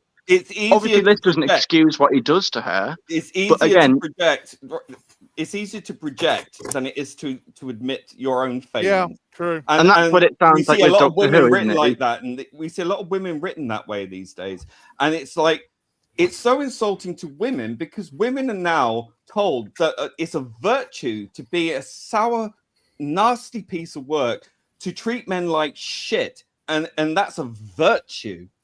Just ultimately, that's how it is. So men are told, and boys are told, that their struggles don't matter, that their issues don't matter, that they are subservient to women. Women know better, and you should just listen to whatever the woman tells you to, and you must treat her like a princess 24/7, and you must have no character flaws, you must have no problems at all, you must always be subservient, you must know your place. You're a toxic male if you dare raise your voice or say anything to contradict her. And this is not doing women any good, and this is not doing lads any good, because they end up going, do you know what? I am tired of being told I'm evil. I'm a toxic. I'm going to go and become exactly what you call me, because I'm not going to listen to you anymore. But that's what he's trying to create. Yeah. You're creating that division. You're the one saying, Russell, you and your ilk are the ones saying, oh, boys are toxic because of this, that, and the other. Why are they going to people like Andrew Tate? Well, because you drove them into the arms of Andrew Tate with your insufferable messaging and your lecturing, hectoring nonsense. Of course, they're going to react. Well, it's half the issue of the last episode. They kept calling him an incel, but again, by definition, don't you have to have some sort of strong resentment or hatred of women to be an incel? It didn't seem like that bloody Alan Budd hated women. It was just immature, stupid, controlling. So why don't the rules young? apply I mean, to her? not what I was going to say, and we've all done this, but when we were young, we've all had our sort of first relationship where we're a bit cringe if we look back at ourselves and the things we did. Exactly. Whereas that's enough. RTD think that's enough to be like, oh well, if you're a little bit stupid and immature, and again, intel instead of having him, realize his mistake, and maybe even if he chose to sacrifice himself, they could have allowed him to resolve it and learn the error of his ways. And not having him be uplifted. But we didn't get that. We have to have him be destroyed and have him polish. You know what we have really to tear annoys it down. me? You know what really annoys me is that you get all this stuff, right? But it's very clear where the statistics lie that young men struggle with mental health far more, and the rates of what the word I can't mention, deletion, self-deletion is higher amongst young men than any other group. Okay, and for Russell T. Davis to sit there on his high horse, a man who allegedly loves men, is sitting there writing these stories and vilifying them even more, and then has the nerve to turn around and then talk about how he wants to help people with, young people with mental health problems. It's telling them that they're evil and they're nasty and that this entire group of young white males are toxic. Is that helping them with their mental health, Russell? Are you going to take accountability? Well, I don't know where I heard it, but I heard writing. I heard someone say, I can't remember where I've seen this, but I think it was when I was on another stream, and people who are struggling with their mental health, whether you're young, again, the reason these people are turning to people like Andrew Tate, and if I was in that position, which I have been, not watching Andrew Tate, but I was young, I've struggled with my mental health. I think genuinely, people like to look up to people who are sort of, and I don't mean normal in that sense, but we like to look up to people who have got it better. Do you know what I'm trying to say? Like, again, if I'm struggling with my mental health, I like to look up to someone who is strong, someone who is strong of mental health. If that makes sense. Someone to look up to.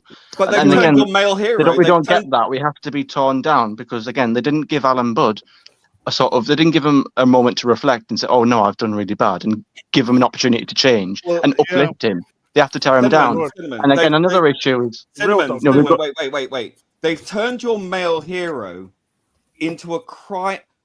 May I also add, your first male black gay doctor. You've presented him as weak, feeble, an emotional wreck, off the bloody walls, a mincing stereotype.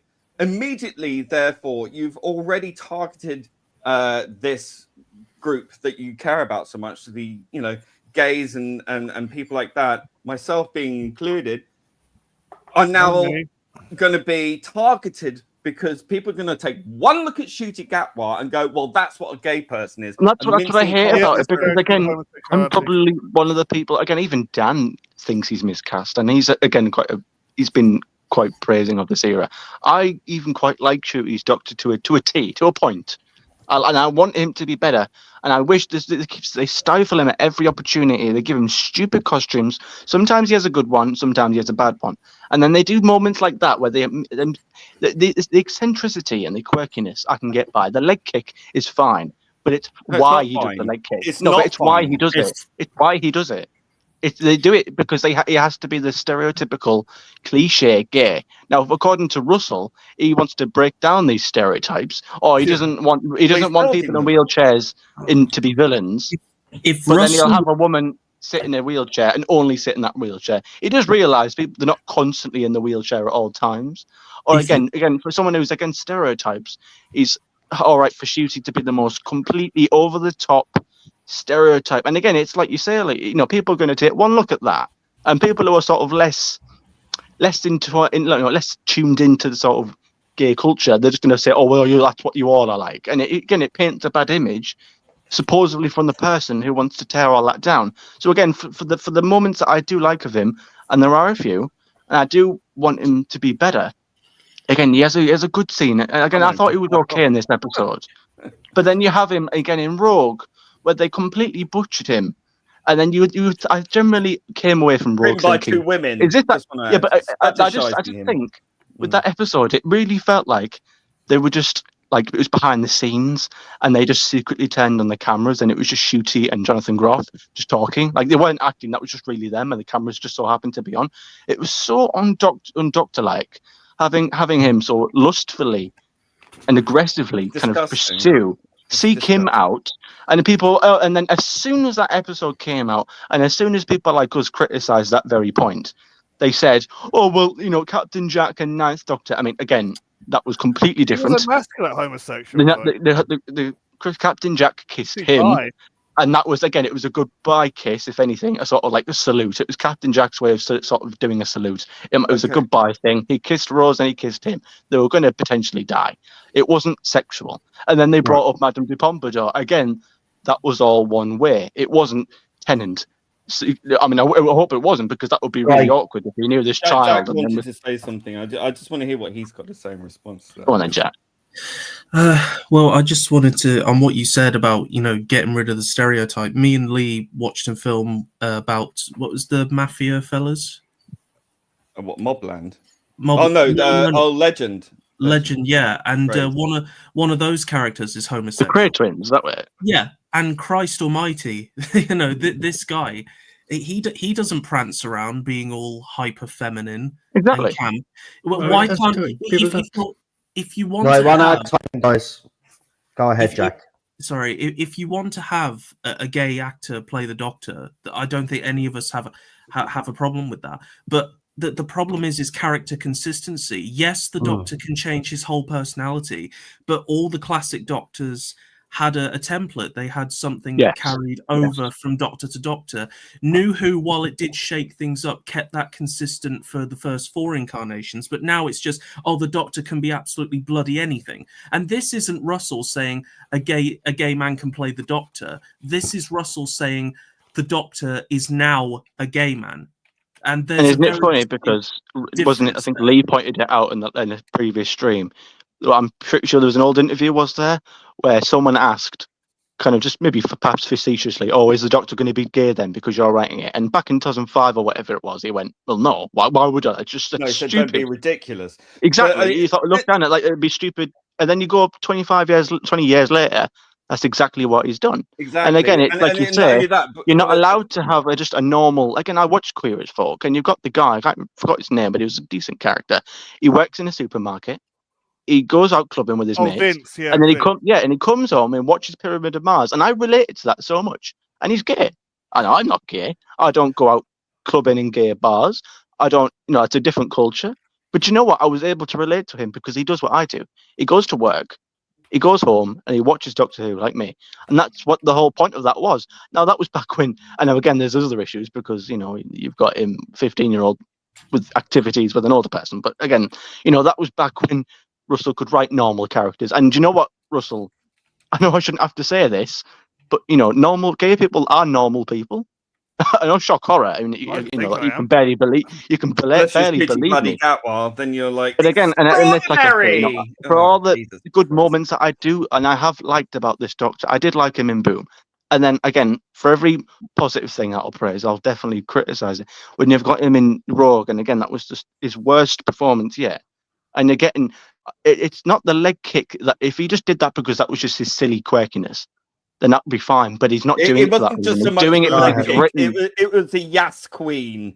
Well, yeah, that's what I mean. It's not so much what he did, it's why he did it. And it's the over-the-topness. And again, coming from someone who wants to tear down stereotypes, you seem to like one, especially when it's about your own community. It's just at every opportunity, it's just stifled. And it hurts me because it's like, again, I often feel like I'm sort of, I like what I like. and I know I don't pull any punches. No, I will happily hate it if I feel like it needs it. Well, I don't say hate, but it's hate's a strong word, but criticize it. I hate And it. I've often felt, well, yeah, you're braver, you're more braver than me. But I often feel like since this era has come back, that I blame Russell for making me question myself. And I think, when people talk about lowering the stands, and I thought, check myself and think, have I changed? And I thought, well, I don't think I've changed. I still feel as strongly as I ever did. I still feel critical. I'm still happy to criticize. I'm not scared of not looking bad. I'm not like certain people who have to leave a stream just because Bulls Trek goes on it. Oh yeah. And that's funny you mentioned that, because that's what happened. Again, I couldn't care less. I will happily criticize something when it needs criticizing, but I'm frustrated with Russell for making me feel like the black sheep, or making me feel like the bad person, because I know I dare to like it. Now, I remember when Space Babies came out, I was reluctant and worried to say that I liked it. I don't think it's the greatest episode, and I will say none of these episodes hold a candle to the 2005 run. I want to make that clear as well. I'd say Boom, I could probably push up there. But again, I just want to make it clear that I feel like I've been not pushed out by you guys, obviously, but just pushed out because Russell has made it that way, because he's made the fan base so divided, even amongst our own side, to the point where, again, I feel nervous or a little bit reluctant to come out and say I liked it. And then when Dan come out and said he loved it, I just felt this massive weight off my shoulders. So, and again, I went on another stream and I've only just met the guy, and I didn't know if he was just taking the piss or if he was being sarcastic or joking with me. I don't know if he was just trying to snipe. And he explained himself afterwards, but I just felt like, are you taking the piss out of me? In the comments? Like, are you just trying to oh, look at this guy, he's always going to try and tell us how great the 15th Doctor is. I can only tell you why I like him. I can't tell you why you should like him. And that's why I always preach about the difference. There's a big difference between subjectivity and objectivity. I can tell you the reasons why I might have liked a certain thing, but objectively, I think it's clear that this era is struggling. This era isn't going in a positive direction. This era is increasingly becoming more antagonistic, more toxic. I mean, we're seeing articles more and more by the day now that are talking about just how bad things are, and how there was no time before. Was there ever a time where the actors have come out and been so hostile? Like before the Geordie era, can we think of a time where any actor has come out and attacked the fans? And again, for Russell to sit there in his stupid little high bloody ego, and again to tell us, oh, what a shame it would be. What a shame for all these strikes to happen and all these writers' strikes. Because you guys need to foot the bill, because I'm Russell T Davies, and sorry, but you don't want me working in Costa Coffee and losing out on all my talent. Oh, what a shame that would be if we all have to work normal jobs and work in JD. What an awful thing that would be. What you don't want us to lecture you. Oh, that's a shame, because we want to lecture you. Jack is going to be leaving in a few minutes, so if it's okay, Cinnamon, I just want I don't mean to hog the thing, but it's just I feel strongly about it, and I do want to make people clear, because I've had to justify myself a few times. I like some parts of this era. I like some parts of this Doctor. I bloody loved Boom. I make no apology for it. I even really like this episode, but I definitely agree that there are definitely issues. And again, like the abortion thing, it wasn't something that I picked up on. But when we did that stream, most of the things that you and Lee pointed out, I agree with. Although I didn't say them myself, and although I didn't think them myself, I agree with you. So again, it's a balancing act that I'm constantly trying to have a fight with. Sorry, but go on, Jack. You like what you like, mate. That's all I'm going to say. Well, yeah. Like I say, when I said what I said, obviously, yes, you are entitled to like it. That's your thing. That's absolutely fine. You shouldn't be shamed for that.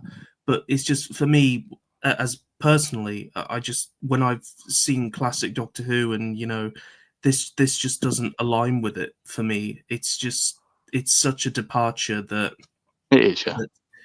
It's just too much. And I think ultimately, I've become very militant in my sort of like, this has to stop, because I'm tired of people justifying rubbish. You know, I mean, as Oh I yeah, say, the lot copy.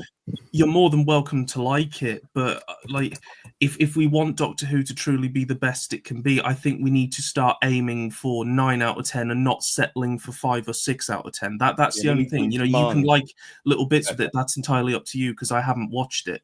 You know, but from what I've heard, I mean, RTD told me to F off, so I have. You know, simple as. And I sounds like Good that's for the you, best decision I've made. But thanks for having me on stream, Nola. Sorry, I've got to rush off. I was just while you guys were chatting, I did come up with my own design for a Cyberman. I'll just show it off really quickly. Find the camera. Yeah, but look, we all demand better. We all Amen to that. need to demand better, and that's the thing, that to show dies in silence. Okay. Oh, that's deadly, Wow, that's Jack. pretty cool. Hold on, let's how can I make that big screen? Hold on. No, oh You look have what to I'm at share the it. John. I'm You an have to asshole. share it. You have to Yeah, I share it. know. Hang on. It's been ages since I've had so many people on the feckin' stream. I know. have to remove us all. Hold on. Right.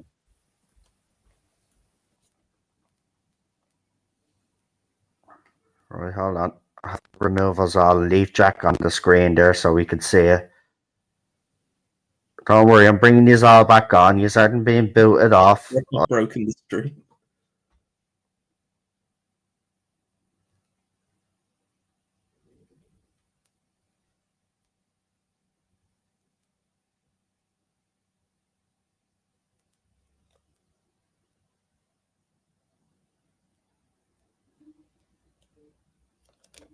That's deadly, Jack. Have to say, I love your drawing. I've also sent you a DM on X because there's been, which is you're gonna flip over.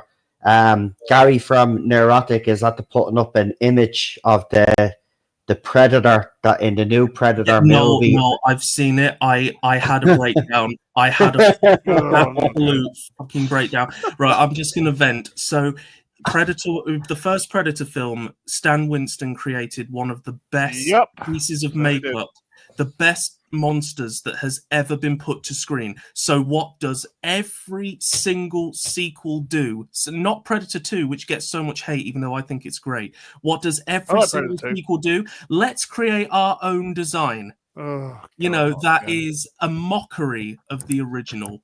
And I'm done. I'm not watching this film. I don't care. I mean, Prey was shit, and anyone who disagrees, get in the bin. I'm sorry. You have no taste in film whatsoever. And this is coming from a Gen Z. So, yeah, you've no taste in film whatsoever. Yeah, it's not our fault. Us Gen Zs. Yeah, it's always our I fault. felt We ruin boring. everything, despite the fact that we got senile, egotistical No, it's the 63-year-old boomers men. and out there. millennials. It's the What's it, boomers and Lee? millennials. It's the boomers and the millennials. True. Yeah. They're responsible. But no, But this that's guy, a deadly honestly, drawing, Jack. I love your honestly, Turning, artwork. mate. Fourth turning. honestly, I thought with the Predator they were trying to say that they originated from some bloody Wakandan tribe. I'm just done. I'm so done. Oh, God. Now I know He what the looks picture looks like. cross-eyed. No, but isn't it sad though? Like just to Fuck kind of you. bring it back a little bit, isn't it sad that fans like Jack, right, that have grown up, loved the New Who era originally, now have just turned their backs on it completely because of all of the bullshit that's happened over the last 8, 9, 10 years. I mean, I said this, Jordan, me looks watch along. You know, RTD should be ashamed of himself right now. He should be, but we know he's not. We know he's probably enjoying this. He's probably loving the fact that he's turned Jack and other fans into hating something that they grew up to love. Like I said the same as well. He's made me hate something that I absolutely love. You know how much this show means to me. And the fact that I tune in every week now and I'm dreading and I automatically know I'm going to hate whatever he puts on screen. No Doctor Who fan should feel like that. And, And, he's and, made then, and us then feel like when that. they do that cliche thing of, oh, well, if you don't like it, stop watching it, that doesn't fix anything. I'm That makes sick it of people worse. saying that. Oh, if you don't like it, don't watch it. Or what? So, okay, people might be happier. And Jack's made his choice, and I'm all power to him. But he shouldn't have to walk away. Doctor Who Yeah. should be one that gets better. People shouldn't have to walk away. We want it to But get they better. have walked away. They have walked away, and this is the We've got to thing. touch grass. It's the because we've been ignored for several years now. We've been vilified, told to don't touch grass, die, you name it. We've been told it, and we've gone. And that's the only way that we seem to be able to affect any change is by not watching it. Yeah. And that's not a Won't good be a position thing, to be. yeah. If they had listened Your to wallet. our criticisms and course corrected, the show wouldn't be facing Exactly. cancellation now. And it's the people supporting this era who have given it the green light, who keep blowing smoke up of RTD's arse, are the ones who are leading the charge to its demise, because it will never change, it will never improve. And if for a show that's allegedly all about change, they don't seem to want any of it.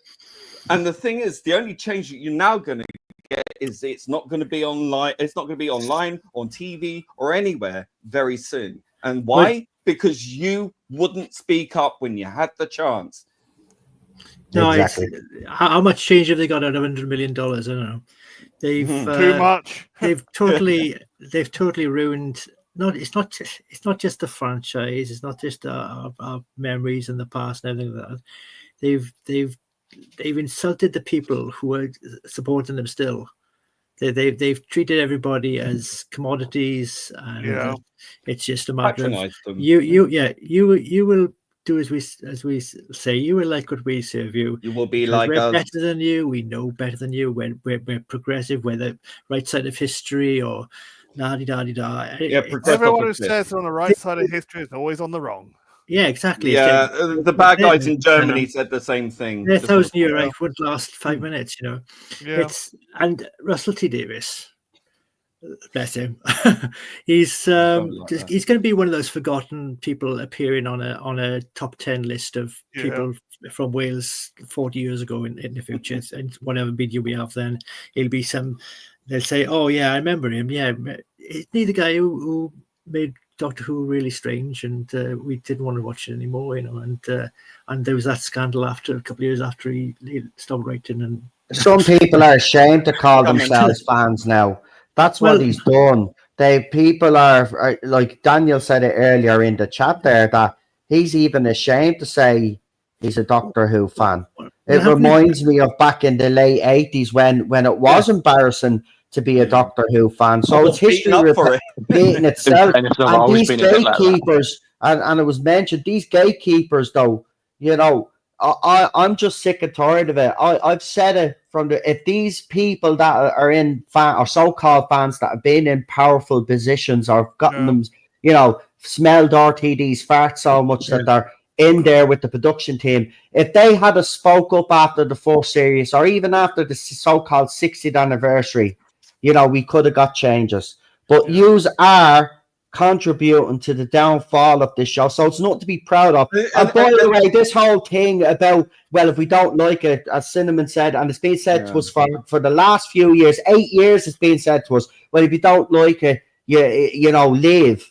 No, that's not. When It you- doesn't when work you that get way either. When Go you on, get Rick. these fans coming in and saying you're not a real fan, go Yeah. away, don't watch it. It's like, bitch, I was watching this show before you were born, and Yeah. I got beaten up for the privilege of it. I went backstage at the BBC. I met Sylvester McCoy in costume. You know, we had Terrence Dix, we had J&T, we had Michael Wisher, we had Nicholas Courtney come to my school and talk to us. Yeah. You know, You I met was- Tom Baker as well, didn't you? Oh, yeah. yeah, let's not lesson about that. It was nice for me.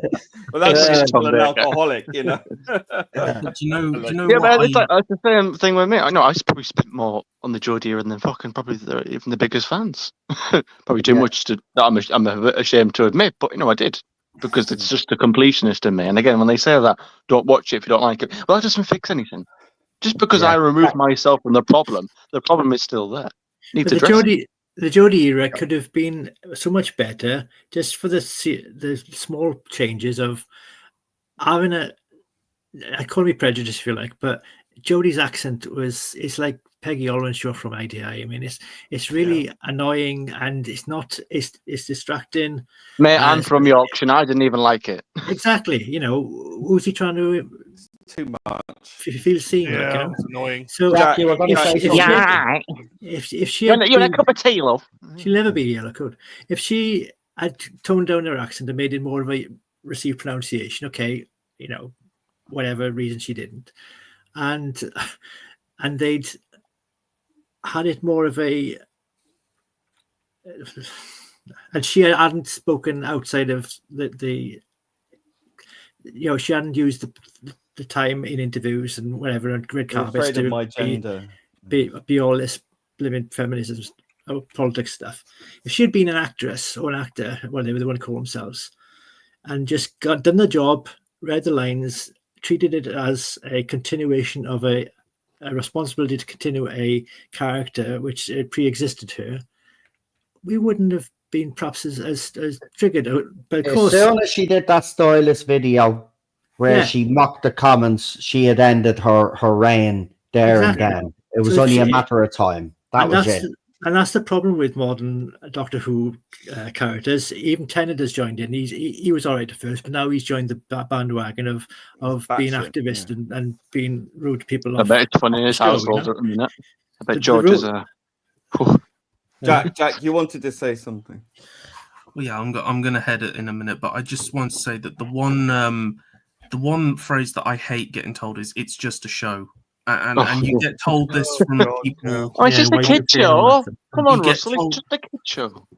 You get told this from people on both sides, you know, and that YouTuber that I don't like anymore from that one as well. But if it's just a show, but it's like I'm in my mid-20s now, and I'm going through quite a difficult time in my life because it's what they call the transition period.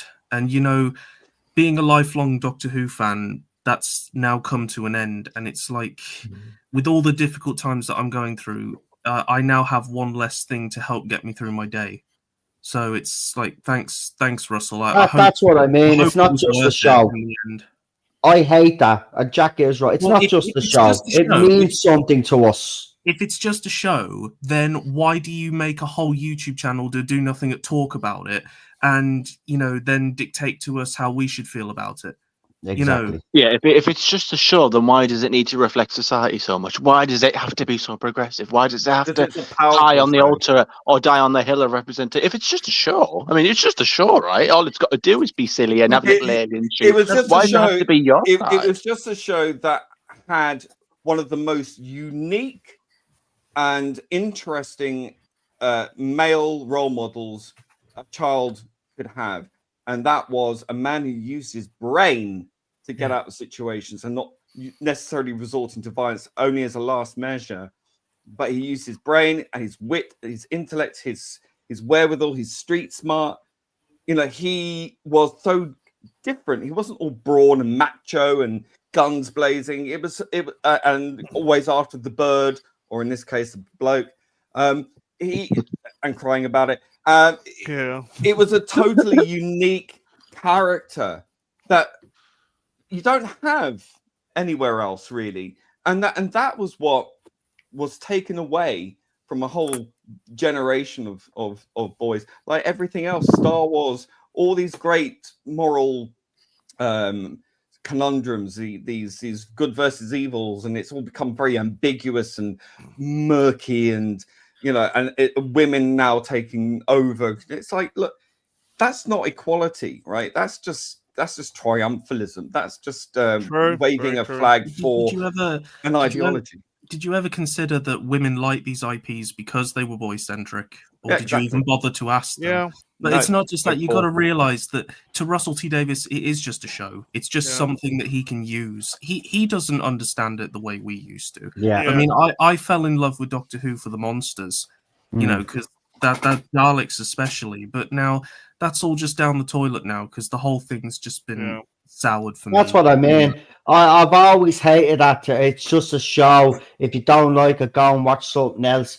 These Yeah. people How are about you these. get the fuck out of our show and give it to Yeah, someone else who knows exactly. what the fuck Yeah, they're You doing? don't know what Piss this off. means to us. Let It us means take over. exactly. No, I don't No, wanna but you're take over. right. No, you're I right, don't man. want to take I just want someone competent, To come That's in why. and do the professional, job. Why? intelligent, smart, witty, understands concepts of science fiction, and can deliver a boy's own adventure that girls can Amen love to that, too. yeah. End of story. Exactly. Well, that's why Exactly. I And appeal out to of so our many people franchise. Take because your you know, piss but and as a, that's two boys we're not with you. asking for a lot, though. That's the thing. If it like when you actually analyze this, we're just asking you to give us what we used to love. That's it. That's Yeah. it's not even hard. But we're not these asking for the people. world, are we? Oh, here we go. Another picture from Jack there. I love Jack's artwork, man. Yeah. Ah, Lee, doggy, Lee, doggy Lee. suits it. Sutek. Lee, it's not Proper quality Zootech. anymore, is it, Scooby mate? Doo. It's what? It's not quality anymore. It's domination. That's what they want. Well, it is. It's Yeah. It's look, as I've said before, these people don't care what skin color you are, as long as you're not white. Yeah. They don't care what gender or Jewish. sexuality or race or As long as you're not whether straight. you're non-binary, trans, whatever. They don't care about that. All they care about is if you're all of those things and agree with them. But if you're one of those things or all of those things, but you're not on board the message, they don't want to know. They don't True. care about you. And there are plenty of trans people and gay people, black people, you name it, who are against this, and they are as vilified as anyone else. And Yeah. True. all that equity and inclusion and diversity out the window because you're not on board the monopolar Does more one damage. singular point, the singularity of all the things that matter to these people, the ideology. If you're not on board that, it doesn't matter what race, gender, sexuality, whatever you are not inclusive. It does. You are It does more excluded. harm than good. That's the thing. It's divisive counterproductive. bollocks. It's Yeah. just to get through Yeah. the neo-Marxist agenda. And Can I just it's say so this thing before I forget? Because when you mentioned earlier about, because they often really do think the Doctor can be anybody. Now, even a vegetable. He can within reason, and strong emphasis on that within reason. Because when I watched, Well, that's something I was they watching lack. Rabbi stream earlier, and he was talking about the incident on the Type 40 thing, and I thought, well, I've got Oh, to see yeah. it. So I went to watch it, and I saw this individual, and I saw the points he was making, and I agreed with some of it, and I also didn't agree with some of it. And he says, well, the Doctor can be most things. Okay, well, I think he used the word anything, again within reason. And then when he further explained himself and tried to back up his point, he talked about, well, the 12th Doctor, he's the crotchety, grumpy kind of type. Okay, fair enough, personality type. And then he mentioned Matt Smith, the floppy hands, the floppy hair, then the childish, the sort of silly, quirky kind of personality, the mad professor. And I thought, again, that's fine, but again, that's another personality type. But every example that he used was a personality type, not an identity. And that's the difference. That's when you talk about connectivity, every Doctor from 1 to 12, including the War Doctor, they were each different. They had, again, Tennant was the sort of the geeky, eccentric nerd, cool nerd. Again, each Doctor had their own sort of, you had the sort of, human, naivety, kind of, soft kind of 5th Doctor, and then you had the complete opposite of that in the 6th. Every Doctor had their own personality type, but they were still, and they were all quite different, but they were all still at our core recognizably the same person. You could still see William Hartnell in there. You could still exactly. See you could still. I could watch Tennant and say, well, okay, he's different. He's like 9 incarnations later, but I can still see him being the same gay and a character. stereotypical gay is not a personality, and not only that's an identity, and that's my point. As much as I do like this 15th Doctor in parts, but when you do have him say "Yas Queen," kicking "Slay Queen," "Honey Babes." Again, as funny as that is for a little bit, and I don't mind some of it, but I don't see. I do think to myself, could William Hartnell say this? Does this feel like the same character as William Hartnell? And that's when again, for some bits I like and some bits I don't like, and I'm like, well, again, subjectively, I can maybe take something out of this, but objectively, I clearly think this is not. Do you know why that's happened? Do you know why? And again, that's an identity. I'll tell you, Doctor is an identity, not a personality. I'll tell you why this has happened, right? The reason why this has happened is because now the Doctor is now gay. I would say gay. He's a Q word. right? They Q word. deliberately made that Q word. Because Doctor Who is Q word now, right? Russell. Yeah, because then you and black and Q word Unapologetically as well. You can't ever change that back, because then you will be labeled a racist and a homophobe and a blah blah blah blah blah. And that's why they did it, because now they want to completely own it. And if they do go back, which only goes to prove that you're saying that you can just switch on being gay and then switch it off like it's a phase. Oh, so when people say, oh, it's a character thing, like someone like the James guy who was on the Space Button Type 40 said that, you know, the Doctor can have all these different personalities and being gay is just one. No, you cannot just say, oh, now being gay, gay. Right, well, You can't. Speaking. Come on, one at a time now. You can't do that, because then you are saying that you can just become gay, and then the next time you cannot be gay. What are you trying to say there, Russell? And that's my point. Is that each Doctor had a personality. They had a personality. That's not a personality. That's an identity, and that's where they're going wrong with it. Exactly. Again, it's not just it's not a costume. I mean, again, I talk about reducing people or being gay is just a costume. Again, Dr. Russell comes out and says Doctor Who was unapologetically Q word. Oh, is it? That's funny, because I never heard anyone say that before 2018. I want an apology. You know, and I think, do you know what? Maybe Russell, maybe you should be apologetic.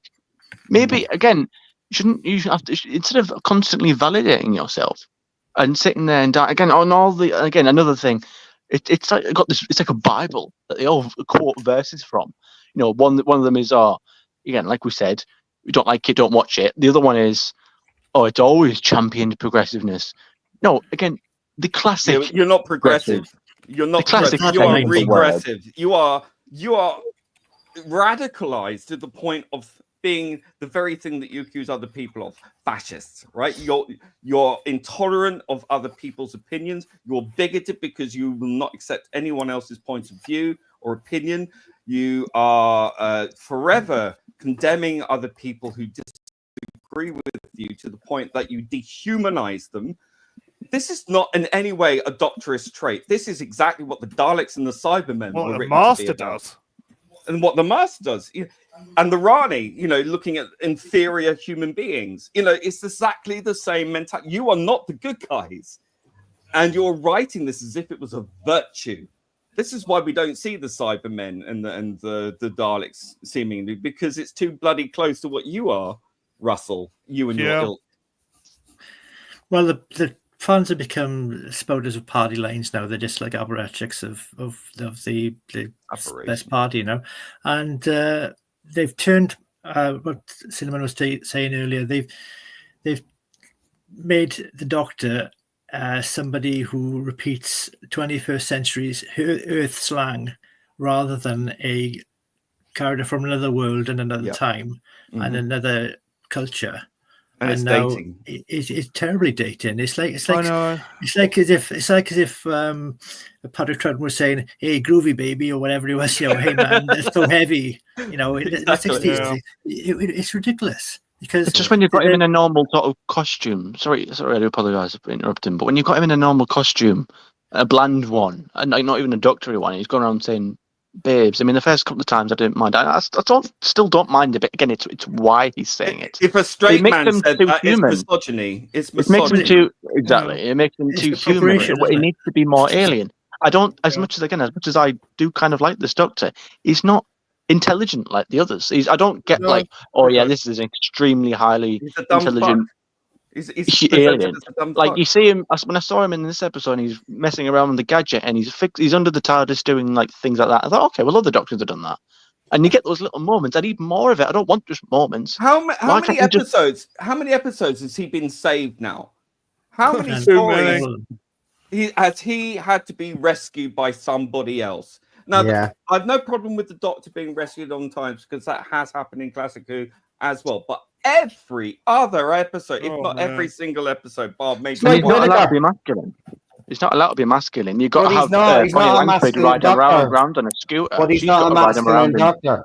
He's not a masculine Doctor. And then you've got Bonnie coming to him tells him Do to you know man what up. do you know what my problem with the new Doctor is? It's just a different personality, a different body, but the Doctor's always had the same mind. This Yeah. Doctor doesn't. He has a completely different mind. It's like his brain's been scrambled. That's what annoys me about this one. Well, even when he's female, he wasn't feminine. When he's Yeah. so it's all about culture and personality and personality traits. Like Lee rightly said, he's saying you got a gay writer saying that being gay Yeah. is a personality thing which you can have in one Life experience. choice, not And then personality. it's like it was the 13th Doctor a lesbian, and now she's not a lesbian. She's I have a homosexual. question. And I have a you know. question. All right, this is a question for Russell T Davis, and perhaps someone in the panel can answer this. When the 14th Doctor was lectured about being a male presenting Time Lord, not understanding. Now Ncuti Gatwa is a male presenting Time Lord. Does he not understand women anymore?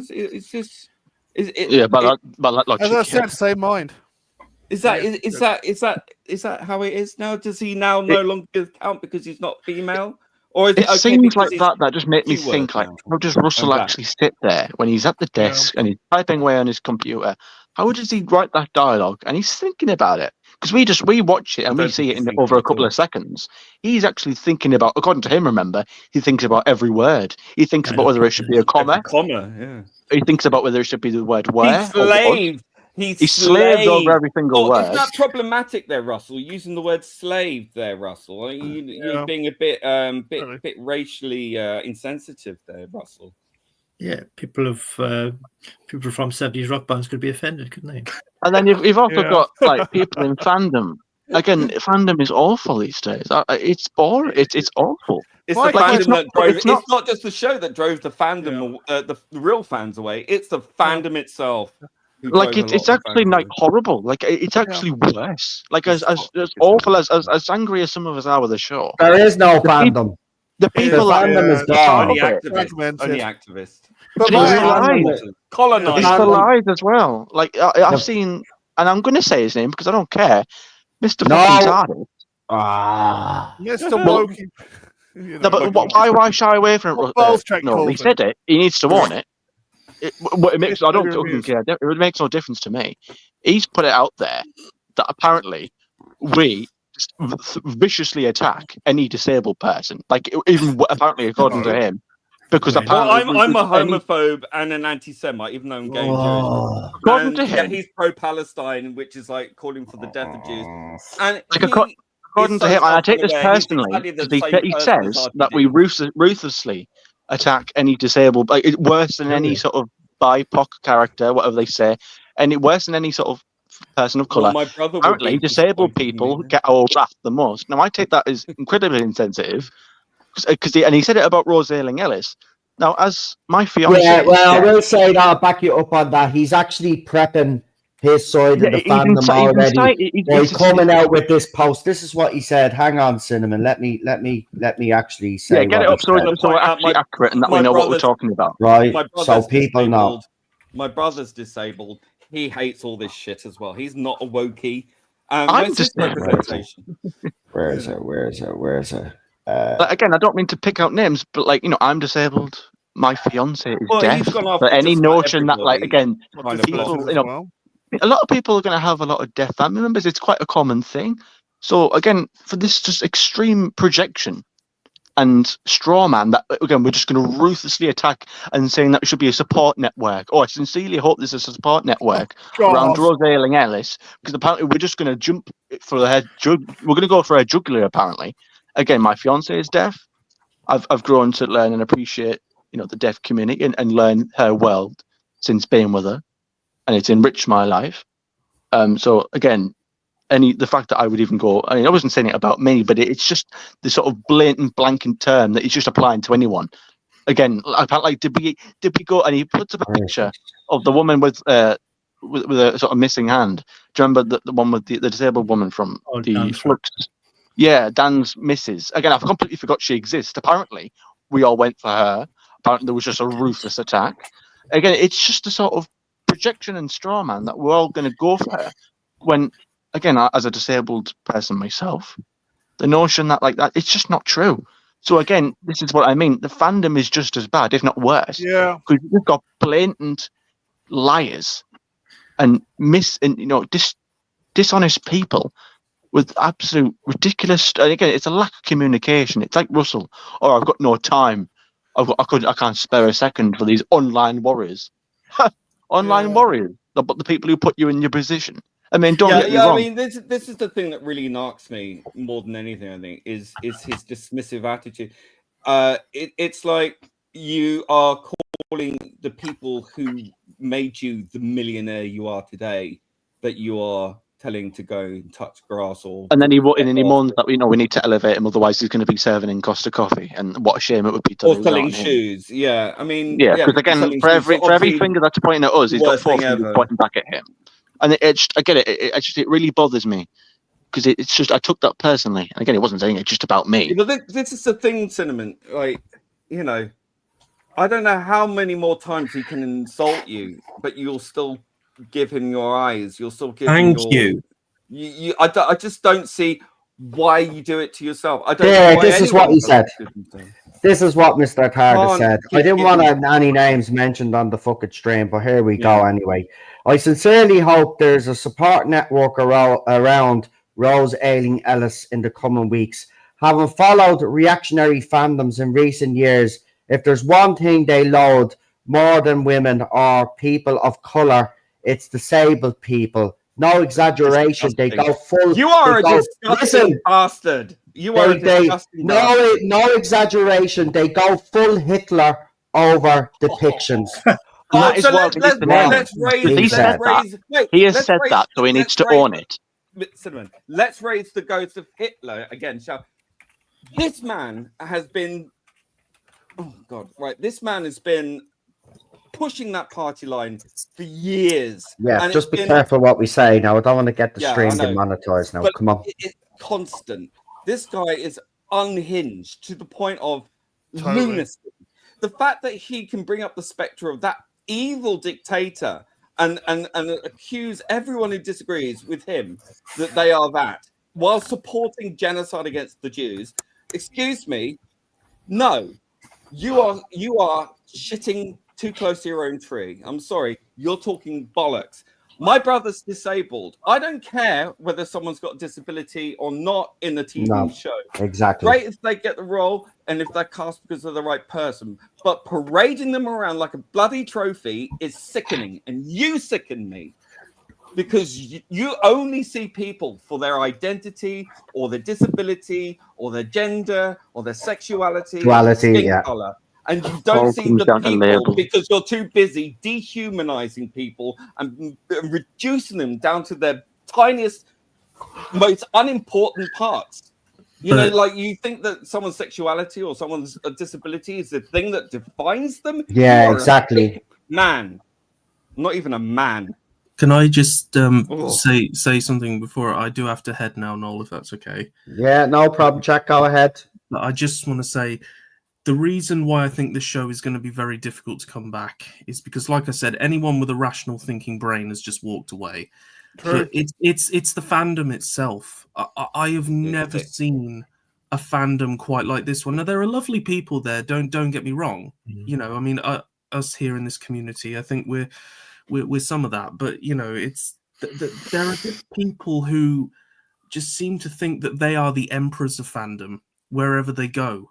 And I just, if Doctor Who comes back, history's just going to repeat itself again. It just, the brand itself just seems to be inherently toxic. And it's such a shame because, when I watch an adventure in space and time, it's something that is just so pure and innocent, and wonderfully made that it now has such a toxic legacy. And, it's like, I don't know. I don't know if it can ever come back because, if it does come back, whether it's, if it's not woke anymore and it's actually good, these people like Mr. TARDIS will still be there, unfortunately. And it's just like that's never going to go away. And, we've been doing all this now for about 7 years and it's just getting a bit tiring now. You know what I mean? So I'm going to head now, and as I say, thanks for having me on. Just wanted to show one last drawing. I've been doodling it for the past 20 minutes. Sorry, I know this isn't an art stream, but it's like drawing the Dalek. May as well be. Good The done. best bit about it. Nicely done. Yeah. Are Jesus. these the only Daleks? Are these? I think are those the Smarties Daleks? No, I hate those ones. Oh, there's only me who likes them. I think that's what I was going to say. No, It's like it's me the- and like two other people. It's the Power Dalek from the 60s. Oh well, just as good. Well, actually better, but better, definitely better. But no, thanks for having me on, guys. I really appreciate it. And it's sorry. It was lovely to meet you as well, Robert. Oh, pleasure, man. And, I great to hear hope- from you again. I hope I'll be on some other stream another time, but now I've learned the ropes, and Yeah. Takes a while to get used to it. You know. You get there in the end. We'll have you on again next week, Robert, if you want to come on. much appreciated, John. So Good man. I'll, And hopefully I'll be able to come on next week as well.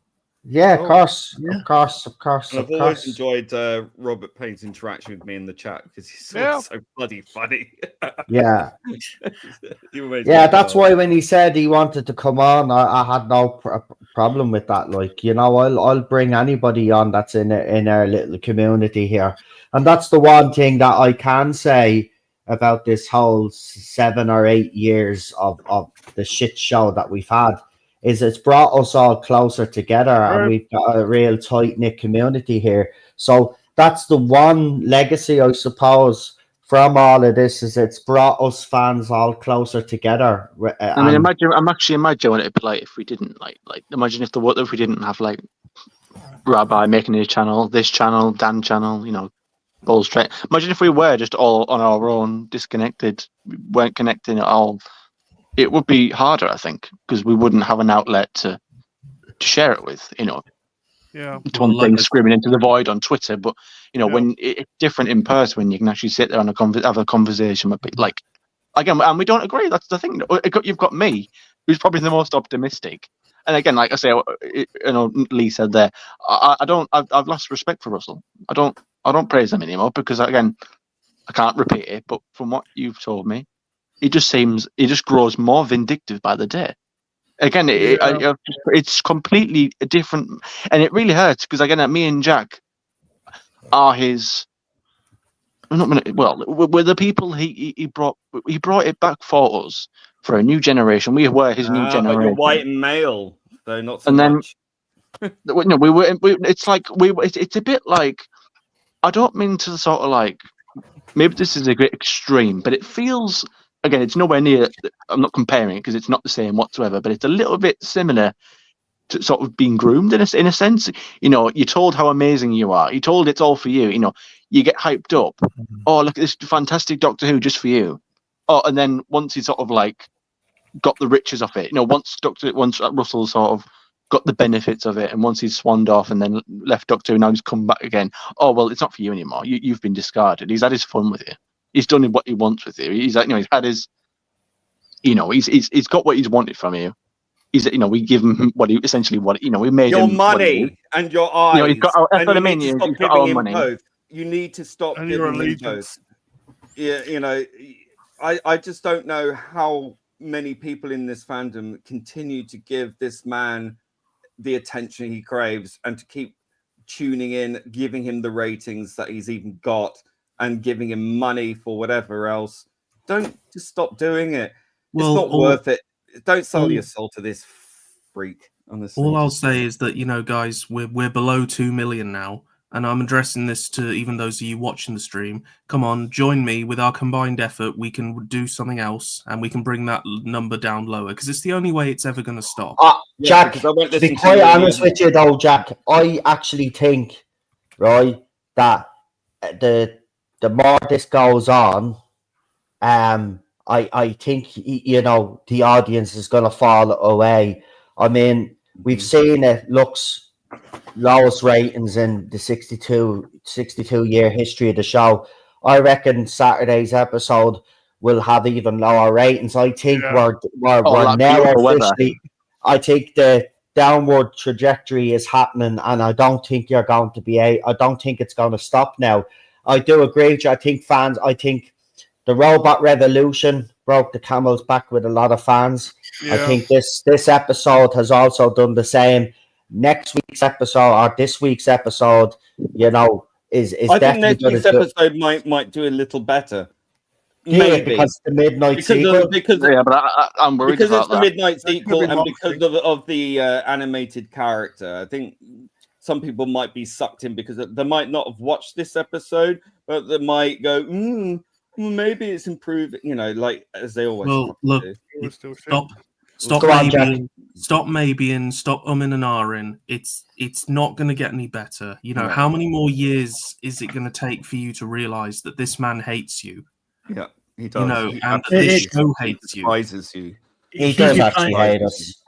He's been planning to end it anyway. I mean, I'm convinced that he only ever planned to do 1 or 2 shows, and this is his way of scuttling the ship and going, haha. It's why I can't have Yeah, it. well, that's No what one I can't can. comprehend. Yeah, exactly. Why would he do that, though? For Because a it's a man that vindictive brought the show back- arsehole. Yeah, Because Does he have no, Does he have this self-entitlement because he brought it back in 2005, and he feels if the show is going to be destroyed, he's to No be one the can man have to it. do it? Yeah, Yes, no one yes. else can have it. Yes, no, exactly that. this is him, right? I'm telling you, the show was over at the end of Chibnall, so he thought, hang on, before it goes, let me just shit all over the fans because I'm so much better than them. That's who he is. Right, and the sooner you people wake up and realize that every episode, like Robert has talked about, has got all this subliminal messaging in it. I mean, some of it isn't even subliminal; it's blatant. No, it's in your Yeah. face. He absolutely despises you, right? And when he says, "Wouldn't it be a shame if all this talent was selling shoes?" What he's basically saying is he's addressing me, he's addressing Cinnamon, people who work, you know, and he just. I'm he absolutely volunteering hates you. like 4 days a week, 8 till 3, in the hopes that I'm desperate for a job. Russell doesn't seem to understand that these past 3 months have been really, and I mean really difficult for me. It's I because you're not found middle that- class. It's because you're not I- middle I class. was- It's not I- tested. Without boring everybody, I was told again with my benefits being cut, and then because my benefits were cut, and then my bedroom tax was mounting up and up and up and up. That came out of nowhere. That I was told overnight, but basically that I owe like nearly over 700 quid out of Jeez. nowhere, and I'm thinking, how the hell am I supposed to pay this? Then I'm having to apply to this people, that people, this people, trying to prove to these people that I'm talking to this people so they don't sanction me. Trying to apply to housing rediscretion payment. People like me barely struggling, and I am desperate for work. I'm going to work. I'm going to work tomorrow, 8 till 3. I'm trying my fucking hardest. I really am. I'm not one of these people who want to take the piss. I've got a future. I've got a wife. Well, I'm not a wife yet, but I want to have a wife soon. I've got a wedding to plan for. I want to have a family. I want to settle down. I want all of that. I want to grow up. I'm desperate for it all. I'm Yeah. trying my bloody hardest. And And I've had a really, really difficult past couple of months. But it's now gotten a little bit easier. But it's and then when you sprinkle all that in, and you've got this privileged, elitist person telling me what I should think and what I should be. Russell's lost my respect. He was great in 2005, 2010, and he wrote some brilliant stuff. I don't doubt that. But he's a completely changed man. And it hurts. No. Because again, me and Jack are not his generation, but we were the generation that he brought it back for. And again, I'm not saying he's grooming me. I'm not making that extreme point. But again, he's took our money. You know, he gave us great Doctor Who. We felt special for a while, and then we've just been discarded. For all the fans that he brought back in the 60s, Cinnamon, he brought us. Go on then. Cinnamon, he's taken your money, and he's told you are a toxic piece of shit. Yeah. That's Yeah. that's Then- exactly what he's doing to you. But That is before- exactly what he's doing. He's laughing at you. This is That's not the one okay. bit I disagree with Dan bit a little bit because he thought I think he took it. I won't put words in his mouth, but I think Dan was looking at it more of a sort of love letter to fan. I didn't feel that way when I saw Idiot. that scene.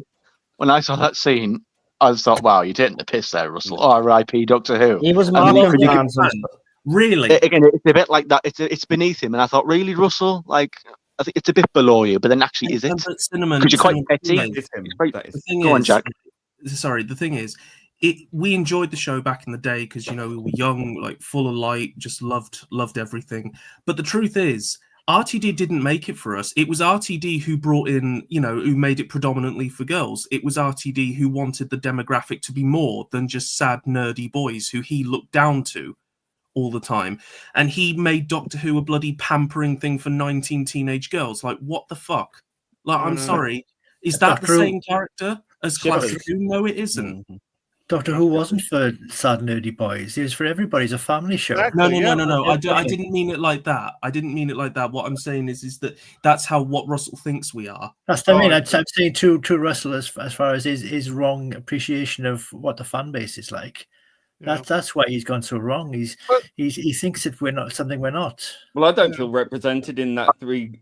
No, nor do I. No. Yeah. I've started to come around to Lee's thinking, where are Russell's receipts? He's, for all this talk about being a lifelong fan and and referencing the odd random story in a column. All this Fitzroy stuff. No one knows who he was. No one saw him on the circuit. No one. Perhaps we misheard him. Of him. Perhaps we misheard him. He said he's a lifelong fan. It's at least Chris Chibnall had receipts. You know what I mean? We knew he was a fan. Yeah, people saw him about, but they never saw Russell T Davies. Like the amount of things he's changed that are like staples. Like again, like when we actually break it down between the two of them, like staple core Doctor Who things. The Doctor's from Gallifrey, not anymore. Okay, the Doctor has a traditional costume. No, not anymore. Yeah. The TARDIS probably isn't even the TARDIS. The core sort of fundamentals of the show have changed a lot. Now again, let's say Doctor Who's continuity has always been a bit. No, it hasn't actually. That's another line. What was it I said earlier? If you don't like Doctor Who, go away. That's number one. Doctor Who's always been Q-word. That's number two. And number three is, Doctor Who's law has always been up and down. A few little smidges like unit dating, but for the best part of since like 1963 to 2017, it was very roughly in a somewhat followable line. And then it just completely derailed. And then again, everything just changed. Again, there's always been a few little incidences of, slight continuity errors. You're going to have that over 60 odd years of different people, different generations writing it. But this notion that it's just been so up and down and completely chaotic that it's completely inconceivable to follow, it's just a lie. I don't get it. Like for the best part of, again, 50 odd years, you could follow it without no problem. But you have to also remember back then, Classic Who was written, there wasn't such thing as home video back then. Yeah. So when there were inconsistencies within the canon, then it was not a deliberate attempt. It was them. First of all, it was them building that universe because those things didn't exist until they added them in. But like for example, when we say like, why does he just make 13 regenerate into 14, and why did the clause change? And then people go, well, the second Doctor technically changed clause. No, that wasn't a deliberate stylistic choice. That was just a production error. They didn't think about it like then. That wasn't a deliberate choice to have Troughton's clause regenerate. That wasn't intentional. It just happened. Where it was with it's common sense that just escapes them. And again, it's just these simple little things that make Doctor Who, and they change it. And there's been a lot of change of it these past couple of years. These massive universe-altering, changing things, and it's just like it makes it hard. And they wonder why they keep saying the show's all about change. It isn't. It has change in it, but it's not about. It's about a man in a box traveling through time and space. The change happens every few years when the Doctor changes. That's it. Okay, that's the only thing. The rest of it has a very strong continuity thread, which has now been severed by this. Sorry, Jack, you were saying. No, I was just saying. I thought when Pertwee came out the TARDIS and Spearhead from space, he was wearing Troughton's clothes. Mm-hmm. Oh, no, it was. I mean, the first Doctor to the second Doctor. Oh well, he was in the first Doctor's cloak. He was wearing the Hartnell's clothes, wasn't he? But the clothes were similar. No, I don't think they were similar. Yeah, more baggy. Yeah. Yeah. Oh, okay. Well, again, it was a production sort of. It wasn't a deliberate intention. All right, we're going to have him turn into Patrick Troughton and then have the clause change. It was just he's going to have a different clause. It just happened. They didn't think it through then. That's exactly. But they think it does, and this is what I mean. It's but they were building canon. They were changed. They were the early parts of the show, so you could forgive. Yeah, exactly. You could forgive some little things like that because they were establishing canon. They were. Everything that's been established from 1963 to 1989 is your production Bible, right? That's Right. all there is. That's Yeah. the canon. When you go out of your way, you can add to canon, that's fine. But if you start subtracting and changing the history of the show and telling us the origins of the Doctor, blah blah blah, you are not sticking to what's already been presented. Exactly. You are I think- undermining these much better writers than you. It goes Yeah. back to that age-old philosophy of that question, doesn't it? I don't know where it came from, but when they talk about, is it the same broom when you've changed the handle and the brush Yeah, and exactly. everything? Is it the same broom? Yeah. No, it's not. Thingy It's paradox. it's like that sort of like analogy. That was, I don't mean to bring it up again, but that was the issue with the time as a child. For everyone, for all the pizzazz about it. Oh, it gives more questions. Well, so what was the point then? Because even people who've like vaguely It's even like contrived. It's not a real they mystery. It's just even they contrived. say like, what is Yeah. the point? Because you've got it Cinnamon. it doesn't do anything. It Cinnamon, sort mate. of like messes it. It's like a child. It knocks over the Legos and breaks it, and then walks away and doesn't all it did was break something. It broke continuity, but it didn't add anything. It just broke it and then walked away. It didn't. It was like redundant. It was like, what was the point of doing it in the first place? We didn't get anything from it. Yeah. Not really. Cinnamon. Go on, That's please. a ship of Go ahead, PD. that's a ship of Theseus paradox you were talking about. But one of the Yeah. big questions I have is, what the hell's going to happen to Russell T Davies after this crashes and burns? Because his I career don't is really in care. pieces. I couldn't care less. Well, He's gonna he's going to flee and write another queer drama at Channel 4. Yeah, that's what I think. Well, let's Yeah. actually ask RTD. RTD is Yeah, joining so us what- right now. So, RTD, what will you do when Doctor Who crashes and burns? What are you going to do? What's your plans for your career? What's left of it? I don't know. I mean, Julie's got me some stuff. I'm just going to snort it, go to Channel 4, and I'm going to pretend I'm in 1999 again. Just re-educate you, you filthy peasants. I'm sorry. Well, that's I'm sorry. the- There's an actual Welshman on the stream. I hope I'm not being racist. No, it sounds like Russell's got a cold, but apart from that, it's great.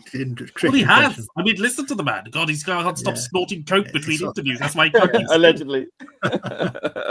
No, there's but more than we- one Welsh accent. I'll Sorry, tell you. Tom. No, I'm not. Well, I've got a different accent to somebody down the road. It's Welsh accents are ten a penny, and but it is an embarrassment for Welsh media and TV. Well, your economy is and- fucked. That's for sure. and the Welsh government should be having a word with him too. That's about what that. I want to ask you, actually, Robert, because you are from Wales and Doctor Who is Paid for by your the taxes. production of it and the money that that Doctor Who brings into the Welsh economy. I mean, it must be really devastating for the people away, because I know you do have this emotional connection to the Doctor Who, because it does, it does a lot of good for the Welsh economy. I mean, how are people feeling in Wales watching this shit show unfold? Like, Well, I don't really speak to many people in Wales. I'm a bit of that makes me sound a bit of a hermit, but no, the thing is, I drive. In most of my local roads are scenes from Doctor Who. I go on the road without doing the docs myself. There's background scenes in Doctor Who, which is, I know exactly where they are and I pass them regularly.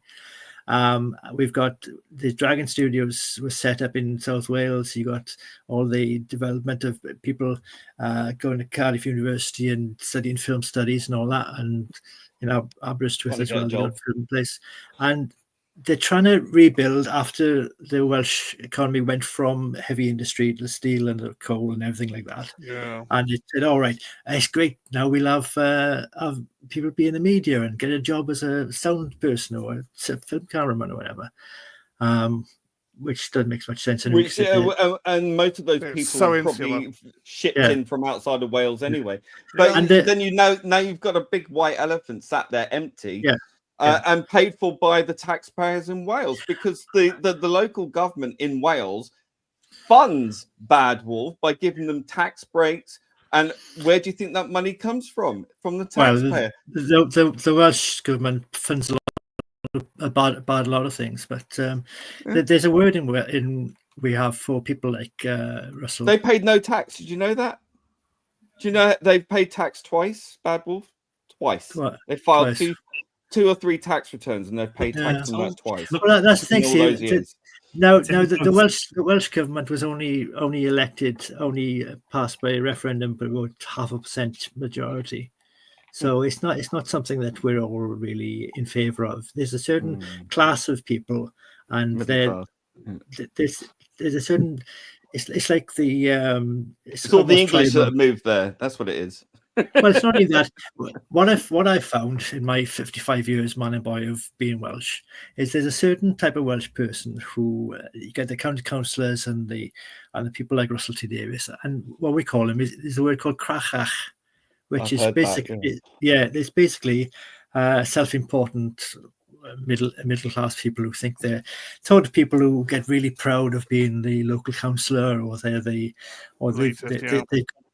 they've got a lifetime membership of the Eisteddfod or something, and you know they're like having their photograph in the local paper, and they're Sounds about right. Yeah, more Can you spell that? Can you spell that? RTD is a go on. See if I can spell it in the chat now. Roger Collins says crackhead. This is gonna be. Yeah, This is one of gonna them. be. Yeah. I love the Welsh languages. I love it. It's a bit like Irish all over the place.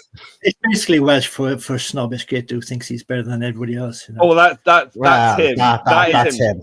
That's Yeah, 'cause him. people gotta have it, making money. They make money, and then they think they're somebody that more The important than they are. habit. They got you know okay. swanking around, and you know. There, he spelled it in the private chat there. Yeah, Lee. There you go. And this isn't like this isn't just some sort of like insult that we put on him. Like he said this himself. Wait. There's the new hashtag. RTD is a. How do you say it? Cracker. There you go. Now, I'm not going to say that they made us learn Welsh up to the age of 13, and they do it more now since I left. So I only know some Welsh, you know, Borda, and, you know, Cacadrus and all that sort of things. So, you know, They want to I teach can't you now, guarantee- don't they? So what's the pronunciation of It's this 18 word? now, so. Pardon? What's the pronunciation of this word? Cracker. I think it's pronounced git. CH is Wait, And- did you just call me a git? yes. Yeah, we I did think call snob it is a- just easier. Well, it's like cracker, and I don't think there's But another. it There's bites another good more one. if it's in Welsh. You know? And if you have a problem with that RTD, Cracker, nobody gives a shit. Don't He's a bit touch of- grass. And Screch is another one, but that's nothing to do with him. He's more of a that's Welsh for witch, I think. But yeah, it's does it? You try to pronounce that with PD, have you? Cracker, yeah. It's like Yeah, with that's two what it- X's. Cracker. It's- Cracker. It sounds totally the- Klingon. I'm not a big Welsh language person, but Hold on, can I Paz. do it on my phone? Let's see if my phone will translate Paz it. might know. Right. Right. Hold you on. might know. Paz might know. Friend of Gobby Guys. There we are. I might. 'Cause he speaks Welsh. He actually used to speak. Oh, there you are. Hold on, no, watch. We'll get it. Right, we'll get this. It's Welsh. Welsh. Pronunciation. Right, pronunciation.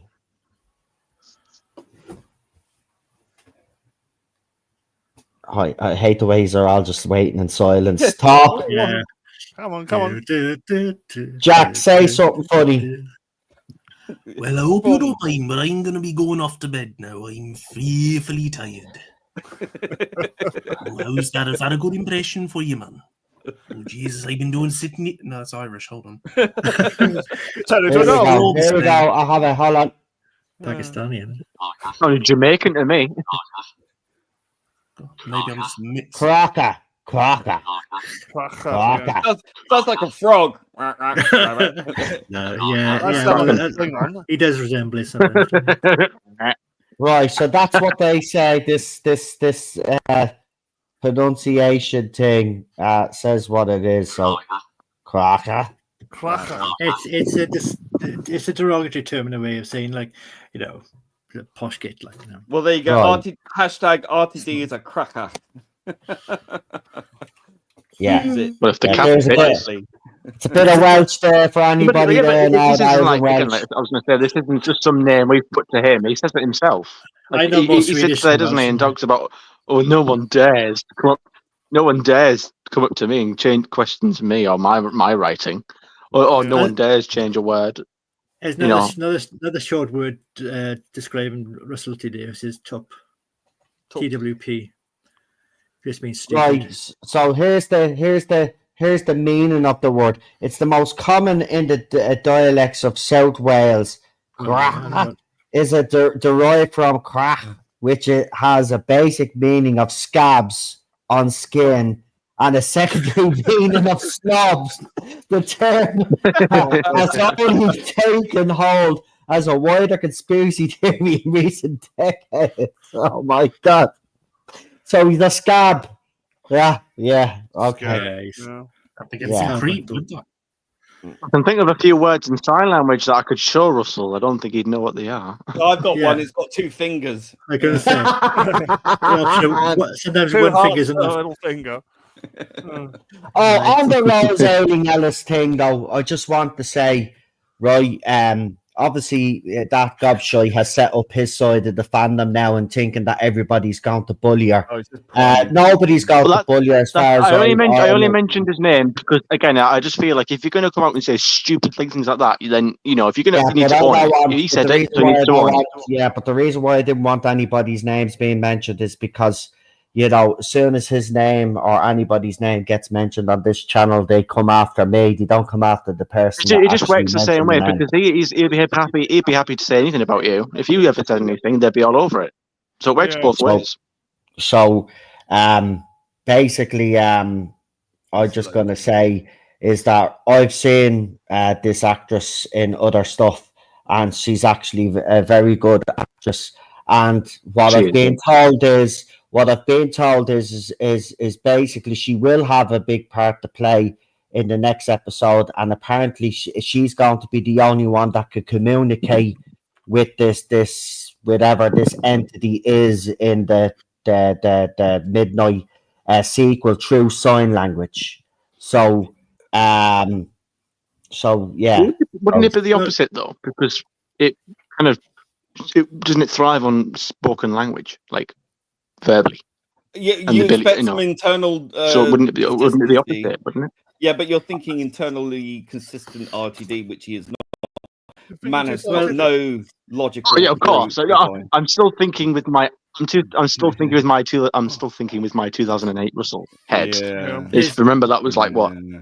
16, 17 years ago. As long Does as anybody- as long as they don't fetishize her disability like they've done with everyone else, I agree or with that. fetishize their race or gender or whatever identity.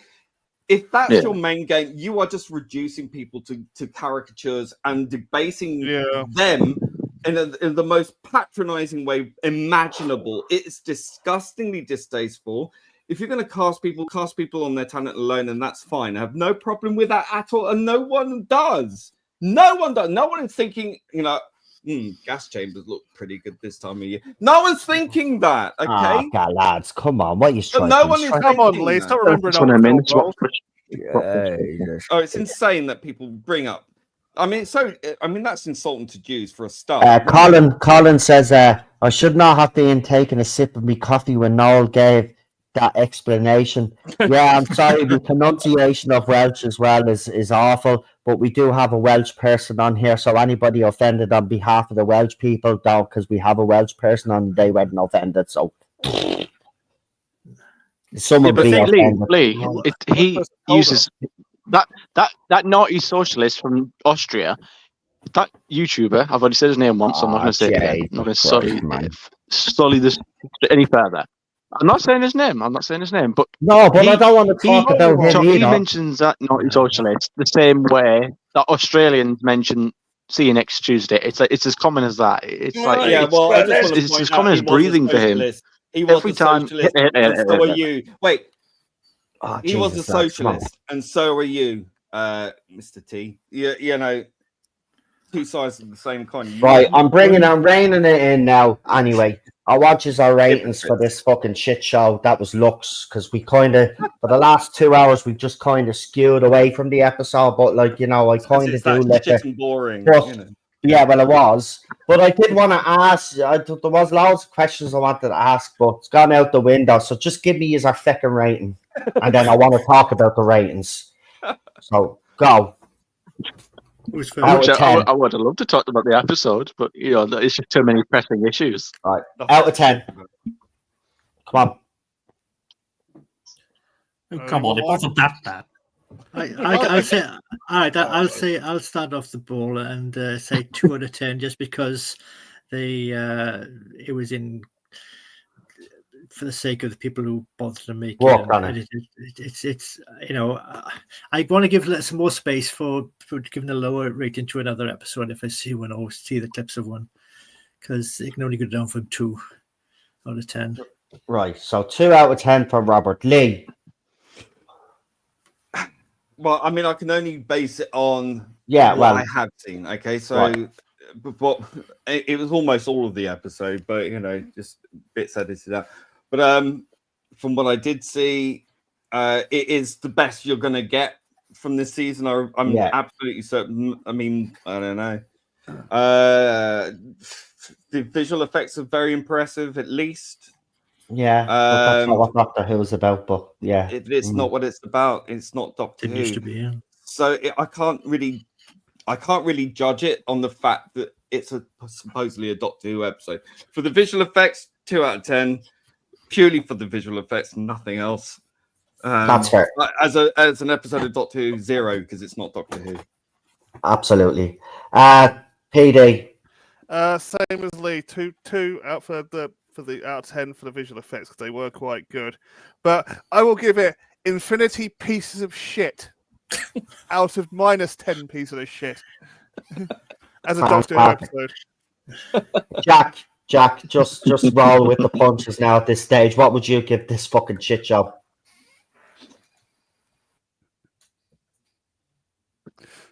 That sums it up, really.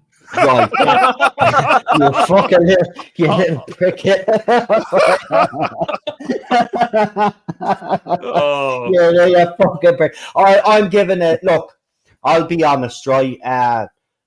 I'm going to give it, for the simple fact is, I do think the Ring-a-Ding Man cartoon thing, even though I still do believe it has no business Ding in dong. Doctor Who.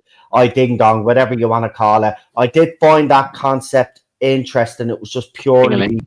executed. So I'm going to give it a 1 out of 10. And then, 1 out of 10. I can't even, I mean, even giving it a 1 out of 10, I feel like I'm kind of like, a fool in myself. But the people that worked on it, people behind the production team and all that, we've got to remember that loads of people do work on this. It's not just our and then they're out of a job because of and they're all out of a job Exactly. because Well of done, that Russell. prick. So, who's the Cinnamon, isn't it? If you have to give a rating, what do you give this out of 10? And then I want to get into the ratings real quick. We've gone way over. Well, it's a 20 out of 10. Russell should be given a knighthood. And yeah, I think you should be given the job on a lifetime basis. Oh my god, also on, see, like, this one understands. yeah. No, really, what you getting Yeah, at? It's okay, guys. I was in a film. I was in one of those little films. I was trapped inside the celluloid or whatever. It wasn't real. It wasn't really me. With a Um, nose If I was trapped in a No, I'd Doctor Who give it- episode, I'd be screaming as well. Right, go on, Cinnamon. What are you giving it? I'd give it a 7. I'll knock it a point for its incredibly short run time that it should have allocated more time to a little bit. I mean, I thought it was a fairly slow episode, but it should have had more time to focus on the characters. I'll knock it a point for the just clunky, unnecessary dig at the fans, which didn't really need to be there. And yeah, again, I enjoyed it. Again, subjectively, but objectively, I can clearly agree with most things everyone has said here. Because that's a little lesson I think more people should learn. But Doctor Who fandom doesn't work like that, because it's all their opinion. It must be the best thing ever. But okay, I don't know how but yeah, many I'd say times 7. I don't know how many times this show can jump the shark. Here- before people caught More than on. Fonzie. Right, let's get into the ratings a little bit, right? Because Gary Lee on X has been putting up some interesting posts in relation to Disney Plus's ratings. So listen to this. Leaked viewing figures across the Disney Plus streaming platform in 2024 shows how well, or rather badly, Disney Who performed when weighed against the best performance shows in terms of total hours viewed. So Percy Jackson was number 1, The Acolyte was number 2, Attica All Along was number 3, Echo was number 4, X-Men was number 5, Star Wars was number 6, The Bad Batch, I should say. Star Wars Skeleton Crew was number 7, Ahsoka was number 8, The Mandalorian was number 9, that was season 3, The Mandalorian season 1 was at number 10, and Uncharted Disney Who was it got 371 minutes. 371 minutes. So 700,054K, whatever that fucking means. But I'll throw it up on the YouTube channel a little bit later on. But basically, it has not. Doctor Who has not. Disney Who has not got broke into the top 10. With the viewing figures in 2024, so that's how bad Jesus. this show actually is. Will And of the fans, right? Whether you like his channel yeah, or I not, will. was right, because he said back ages ago that his research showed that it couldn't be getting more than 800,000, and that is pretty spot on, isn't it? I didn't Yeah. get it, did it? I'll put that Get post up. I'll put that post up as a short later on. He's good. Look, I'm not explaining it properly, but when you see it ourselves, it does show that Doctor Who or Disney Who is not successful like all of these gaslighters. And I want to talk to you about the ratings, because this is a big contention within the fandom. You've obviously got their side saying, no, it is successful, it is doing well. Yeah. People that I know, and Cinnamon will back me up on this, there's people that actually in our little talk, in our little group, actually do research. It's not trending on social medias. It's not doing anything in the charts with Disney Plus. I mean, it featured in app or something, top 10. It broke the top 10 in Australia or something, and then it disappeared the next day. It's not doing well in all. The only countries. people I know talk about Doctor Who is Doctor Who fans. Yep. That's gone really into this year, isn't it? So it's not doing well. No, it's not been doing well. And if you look at Doctor Who when it was on BBC America, which was open to everyone to watch, at its peak during the 50th, even then it was only getting about 2.5 or 2.8 million then. So of course it's not doing as well as that. Now it's on a pay-for stream service, and people tune into Disney to watch Disney, and they watch Star Wars such as it is. They don't go on there for Doctor Who, and this isn't even Doctor Who. And the people who loved Doctor Who before are not watching this now. It's as simple as that.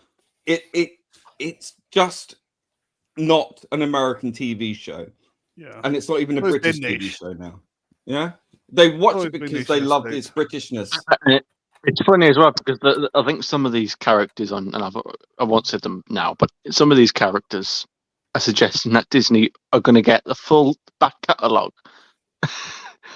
And that they're gearing for it, and they're preparing to get all. There's too many. Listen, the whole thing about onto Disney. But this whole thing, because this is another rumor that's been going around, and it's absolutely stupid, right?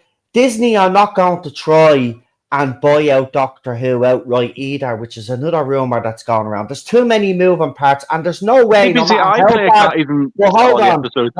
how bad Doctor Who is, it's still a golden goose for BBC. It's just they've mishandled it. They don't know what to do with it, but it makes some money. It's not making the money that it should be making, but it is making some money. And there's no way that BBC are going to give away their back catalogue that makes the money, or hand the or take a 30 pieces of silver off Disney to buy the whole lot out straight. And I know the YouTuber that's actually pushing all of this bullshit. And let me just say that YouTuber doesn't have any credibility when it comes to Doctor Who rumor or speculation or putting out stuff, right? I'll say it out fucking straight. It's not happening, right? To buy Doctor Who, right? Not Just only would they ridiculous, have to buy Doctor Who, they'd have to go to all the estates as well, because remember, BBC doesn't own the TARDIS, they don't own the Daleks, and there's plenty of other stuff they don't own. It's a minefield. A minefield. Right? Exactly. So it's not happening, right? So get that delusion out of our heads. Disney ain't buying it. This is why they did the distributing deal with BBC, because it's the only way that Disney will get their hands on it. And it's the same with another streaming platform. If they want to come in and do something with Doctor Who, they'll be only distributing it, and that's it. Like That is it. Petey Rich said, you know, even the BBC can't get all the episodes. So Yeah. can you imagine if Disney tried? No, there'll be, unless they were willing to pay mega bucks. I still I don't don't think see it. the BBC No, would sorry. ever part with it. It's funny. They've only got that and Top Gear. Hello. That's all they've got. You know, Top Gear's They've dead. really sunk both Listen. of those. Listen, BBC, Okay. right? The way Doctor Who is now, right? It's trash. It's in the bin. It's at the lowest point that it's been since the late 80s, right? There's no way that BBC are going to sell it right now. If they were going to sell it, they'd sell it when the fucking thing was hot property, right? So they get the maximum amount of fucking money for it, right? Who's going to buy So- it now anyway? Who's going to want Exactly. it now anyway? No one's going Exactly. to want Disney secondhand sloppy seconds. You know, the problem is there's a lot of, and it's all coming from the American side. I've noticed no one English is actually talking about Disney buying Doctor Who, but it's all coming from Americans. Now, Yep. they may understand things how things work over there, but how it works over here very different. And Doctor Who, as a Exactly. long-running TV show, is a minefield because of various people owning different parts of Doctor Who. It's inconceivable. It's a British show. It's a British institution, and only the BBC can ruin that as well as they Yeah. have. But they've never understood what to do with it. But they've always kept it. They've Shelley licensed it out. says, did you hope it Shelley, it's not going to happen in any reality, right? People need to forget about that. BBC are not selling Doctor Who to fucking Disney Plus, right? Now, the only thing, if Amazon comes in, they're only buying the distributing rights for it. That's it. Can I That's just it. They're not point out actually as well? buying the show. Can I just point out as well? Look what Amazon did to another great British piece of iconography and institution of Britishness and Englishness. Lord of the Rings. Look what Amazon did to Lord of the Rings. You do not want Amazon to own Doctor Who. I'll put it No, that way. no. You don't want Disney. I mean, look at what they've done to their own American shows. You know, you don't want that. For all It the won't fault of be. the It won't. BBC, for Not all the fault going of the anywhere. BBC, it's better with them than with anyone else. And that's Exactly. a sad It's not state of going anywhere. affairs. It's a sad state Lee. of affairs. They've just managed to get rid of Jennifer Sulky as well. That took them ages. Yeah. Listen, Yeah. it's not going anywhere, right? If Amazon wants to come in, they can come in, but they'd be doing a distribution deal. That's it. They won't own any rights to Doctor Who. They'll just have the distributing rights to distribute around the world, just like what Disney is doing. And now. they've already, But Amazon's ask it- already got James Bond. So we'll Yeah, have to wait but- and see whether that's a good idea or not. But ask yourself this Okay, and fine. think about it logically. Why would anybody else come in when the biggest streaming company in the world, Disney Plus, the biggest Well, it's not the biggest. fucking- It's not well, the they primary. were at one stage, right? But they've taken it on. It's failed under Disney. Why would Amazon or Netflix or HBO Max or any of these other streaming platforms say, yeah, do you know what? We'll throw money at Doctor Who. Well, It's Netflix bound to did. happen. Netflix did have it at some point. Yeah, they did. Um, Have They even to. had some classic episodes on Netflix at one point, and that's in the UK. So I mean, I think Americans had it. Yeah. We did, Amazon Doctor Who was on Netflix. also had license to show it as well. I think. So Yeah, at one stage that they did. Yeah. Yeah. So if they want to do it again, they have to pay I you. thought we only had season like modern. well, there were classic Right. episodes on Netflix. Sorry, go on. Jared. Sorry, Yeah, but I really have to bounce if that's okay. You can bounce all you want. You can bounce all Any you want. final but words, thank- Yeah, Russell? that's You it, Davis? Yeah, any final words from Yeah. Russell? Or Maybe the Noel? Tarda Zone. Yeah, I was going to say, yeah. No, he's tired. He's gone. It's just me. Oh, man. It's just little. Okay. It's just little old me. He's OD'd.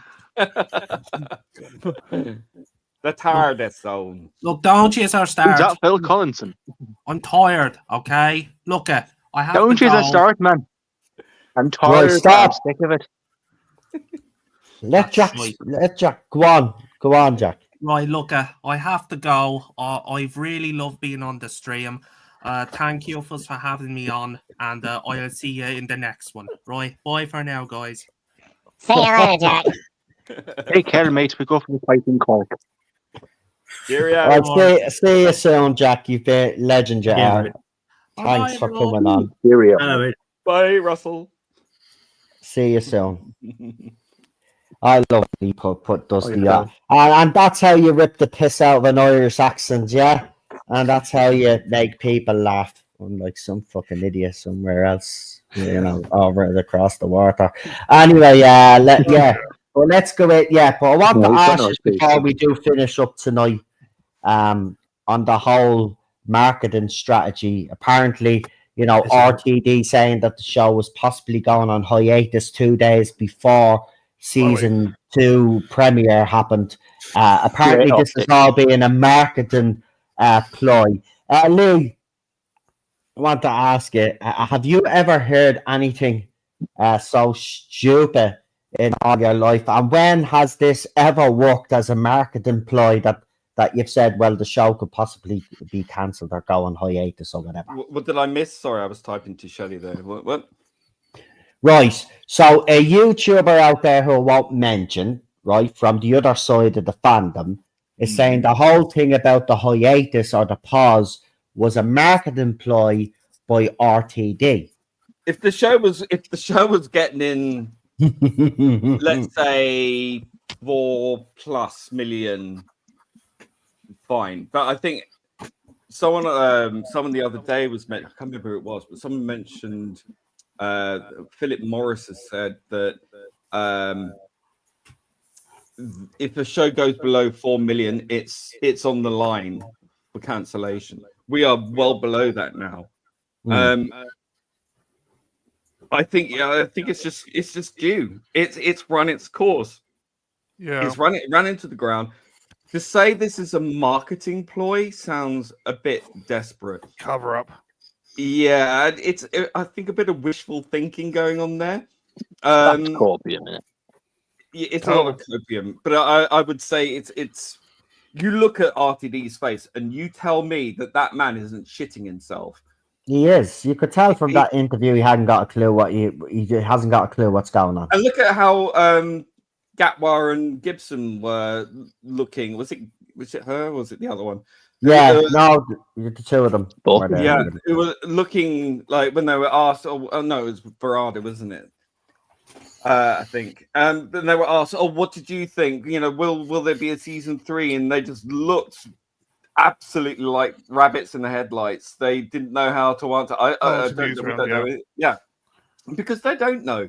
And this stretches back as far back as when, you know, he was talking about doing season 3 on the Graham Norton show, how that was edited out. They've known for a long time that this is in serious trouble.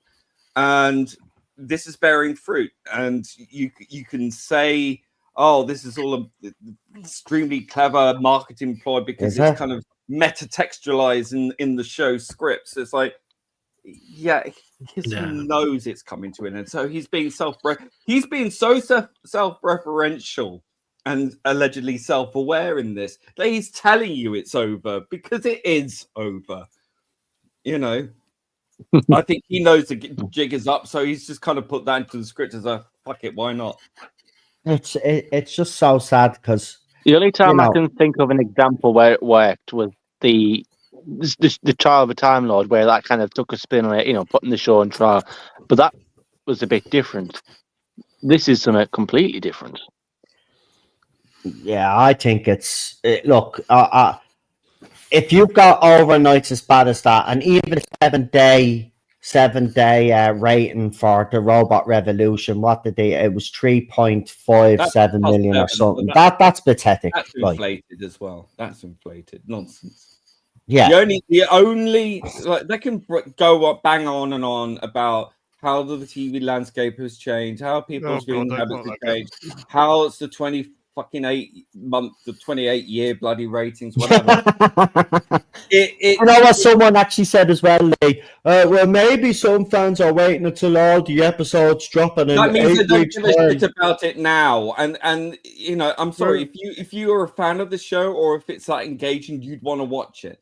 And how much more were added to the season 1 ratings? Really, not that much. The bulk of the majority of the views are on the night, and everything else doesn't come close to eclipsing that number. So you can say all you like. And it's interesting, when I filed a Freedom of Information request to the BBC requesting the ratings for Classic Who on iPlayer, they On their own. refused. Yeah. They refused. And that's and when they talk about the success of Doctor Who on iPlayer, and they trotted out a rather large number, how many millions of hours viewed. I'm telling you, that's Classic Who. That's people. That's what I said. I said if BBC was so confident that this era and Jodie's era were so successful, then why don't they do them by season and show how many people watched each season? But they won't do that. No. They won't do that. So you are right. Yeah, they trotted that line out, didn't they? Where they tried to say, "Oh, it was season 1 that was getting all those numbers," and it wasn't. It was like all of Doctor Who on iPlayer. It's like all of it or something like that, wasn't it? It wasn't just season 1. Like they were making you'd know the show was a success if they were banging their pots and pans. Exactly. In, Disney going, look at the numbers, look at this. True. Or BBC would be going, yes, but these ratings, and the watch hour. If you notice, it moved to the watch hours and how many people are watching. The audience share. That was the next one. Remember it went from the ratings to the overnight ratings to the 28-day later ratings to the it's the hours watched, and then it went from the hours watched to it's the audience share. Now the audience share has gone down. They shut up talking about the audience share. Yeah. Because it's it went below the news at 10. Jesus, yeah. So come on, point where we can't find out for a year. Audience share. Repeat. Roadshow. Repeat of it. A repeat of Antiques Roadshow got a higher audience share. Yeah. Of course, you got Britain's Got Talent, and you got Gladiators, which are doing better as well. Reality TV. Don't forget all that good weather. Cheaper shows. Come here. By the way, I just wanted to spell that bullshit as well. In 2005, when Doctor Who came back on screen, it aired from March to June. Don't be giving me this bullshit that the good weather, is disrupting people from watching this, because it didn't back in the day. So you're telling me that people's sun habits have changed now, right? Weather habits. Bob Iger excuse. I used to. Go on, Robert. I used to leave outdoor events, air shows and the like, early so that I could get to my brothers in Essex and see Doctor Who already went out on television. And that wasn't bad weather, because you don't get air shows in bad weather. Well, you do, but it's bad weather. Weather-related stuff is absolute nonsense. I mean, people aren't watching it because people don't want to be told off and berated all the time, and giving stuff into their family while they're watching that they have to explain then afterwards. I mean, even in the first episode when he said, "Oh, he's just a sperm and an egg." Now, if some person got their kids watching that, next question is, Daddy, Mommy, what's a sperm and an egg? I don't understand. Polish.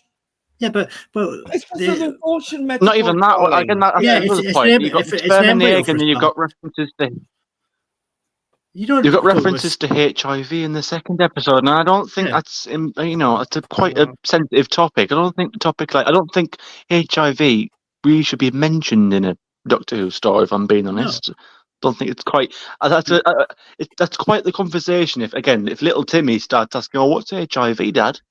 How are you supposed to explain that one? Well, the good news is little Timmy and little Letitia aren't actually watching Doctor anymore because they're actually going out and Well, no. or rather not going out. They're playing Minecraft. They're not interested in Doctor Who anyway. Yeah. So all this, and isn't it interesting? Just going Yeah, back the to Minecraft movie. about as well. Wales.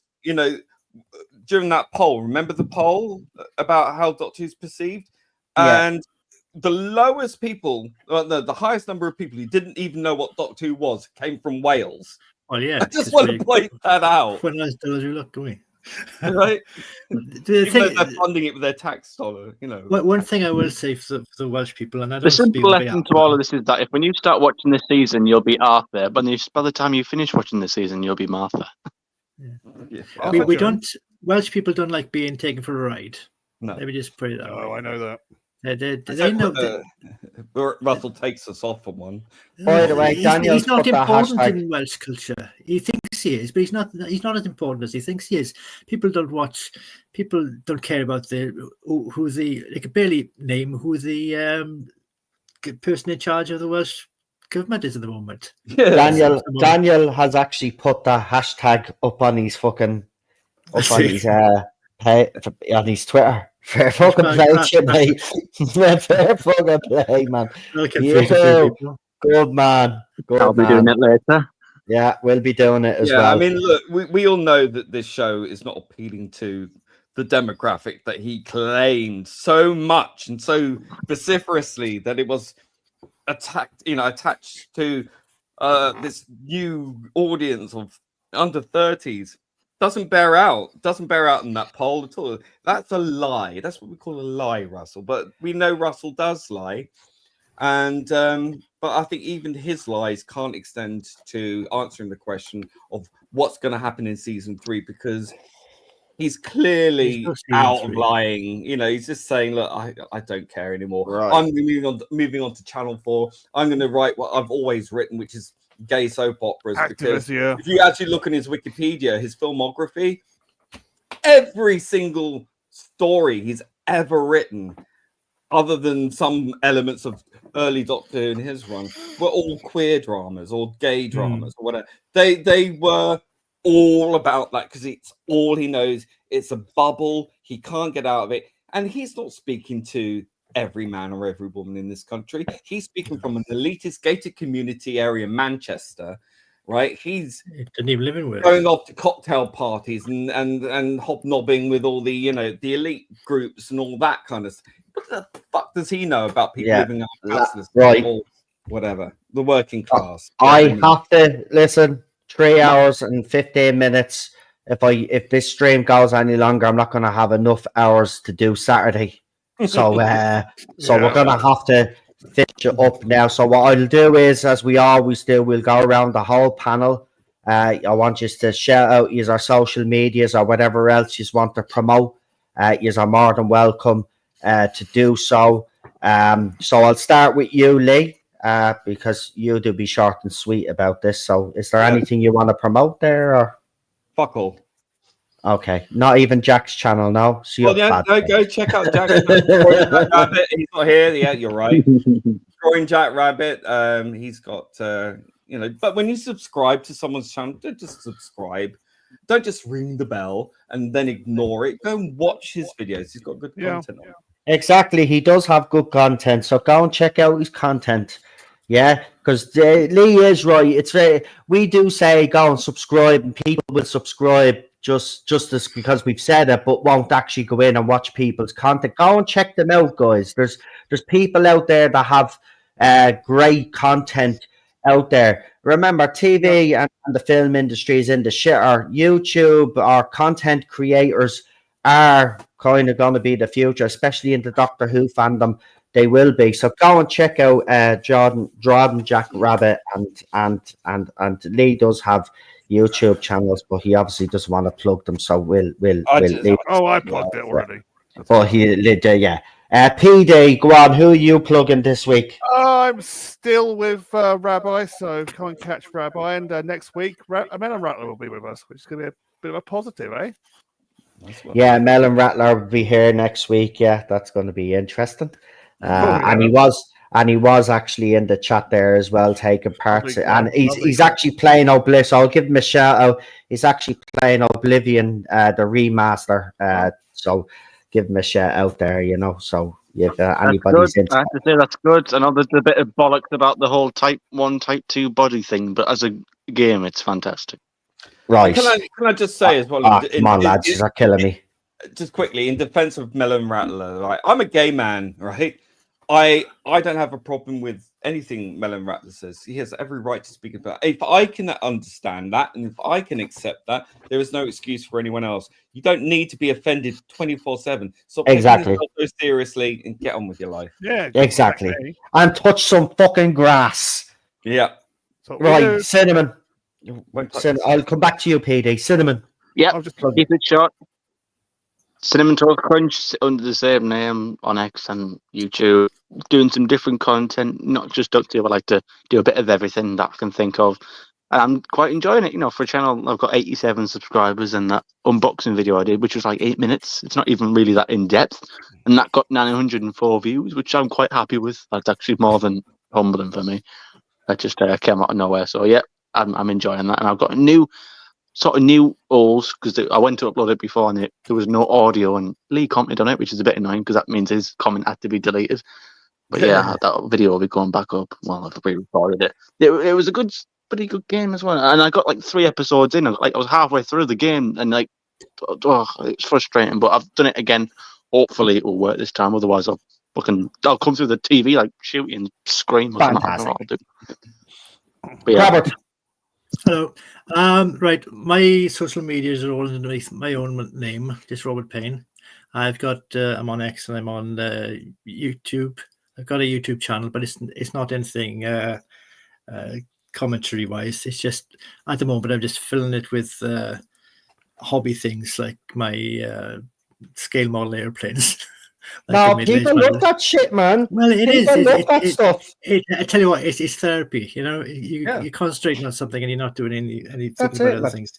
Well, I was trying to do a modelling of a BBC tripod, and I broke all the bloody legs. So I'm just like, send it to me. Pain in the arse. I might have to. So yeah, I do occasionally put videos up there, and very rarely I might make a commentary video, but it's not my living situation isn't such that I can have my own little studio and lights behind me and all that stuff.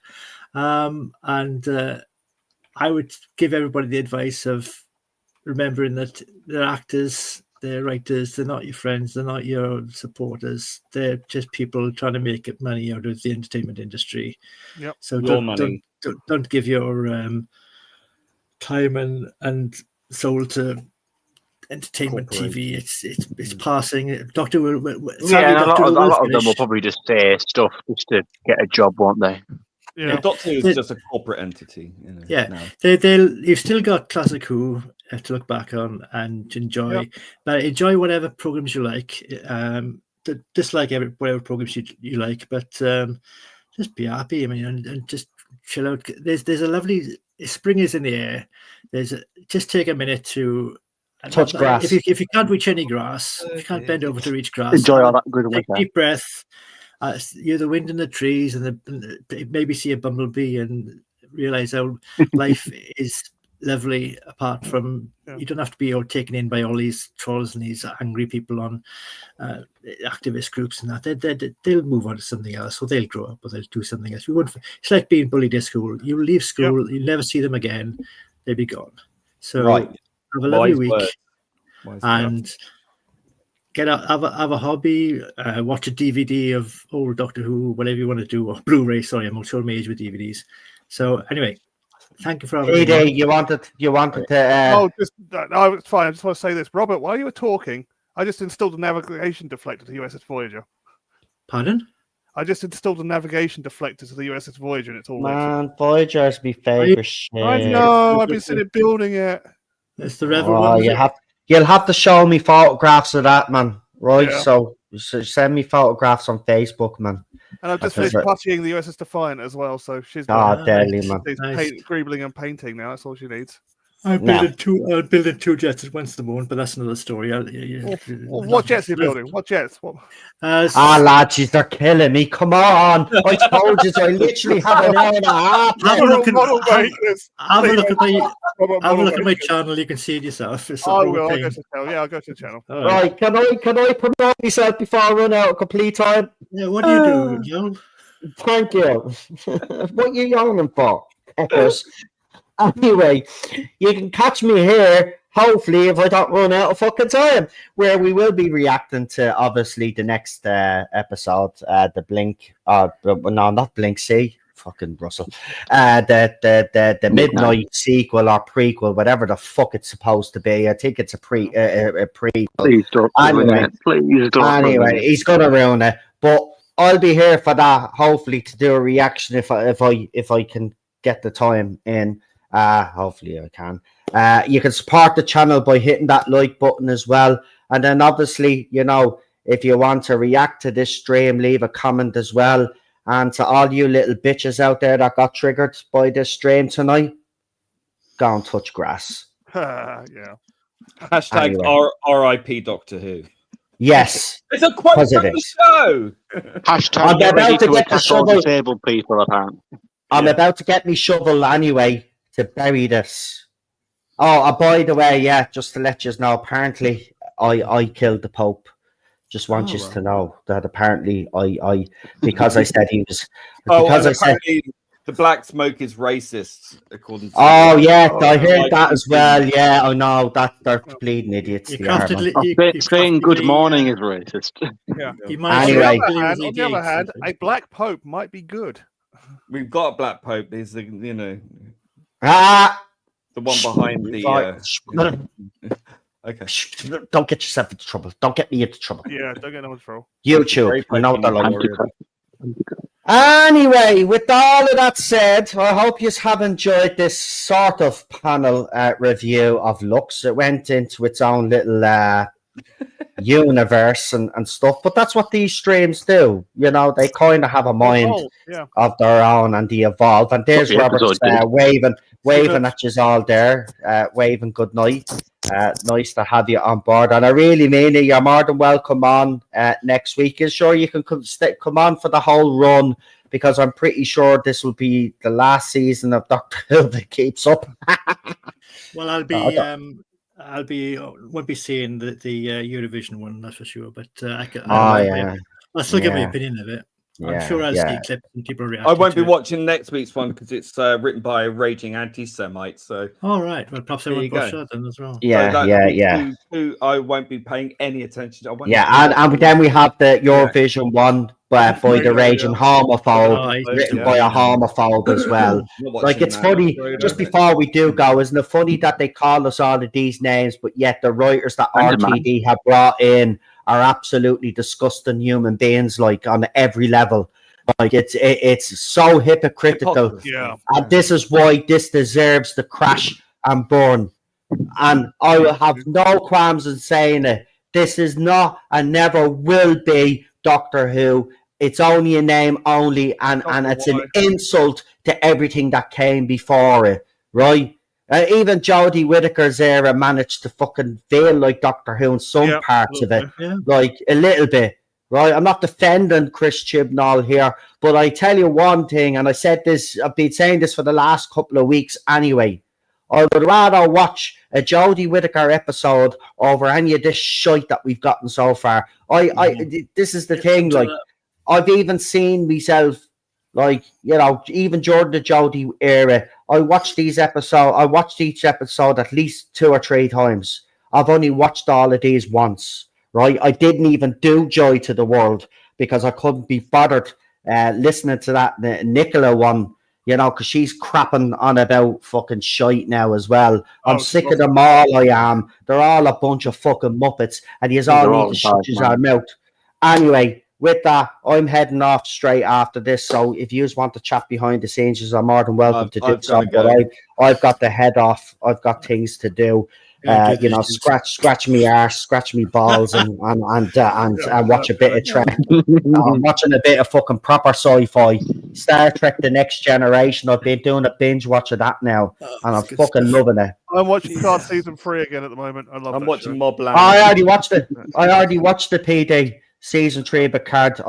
That's why I decided I'd go back and watch The Next Generation again. Good for you, mate. But I watched the last season, man, and I fucking Still loved makes me that. cry. Man, it's deadly, man. It's deadly. It's deadly.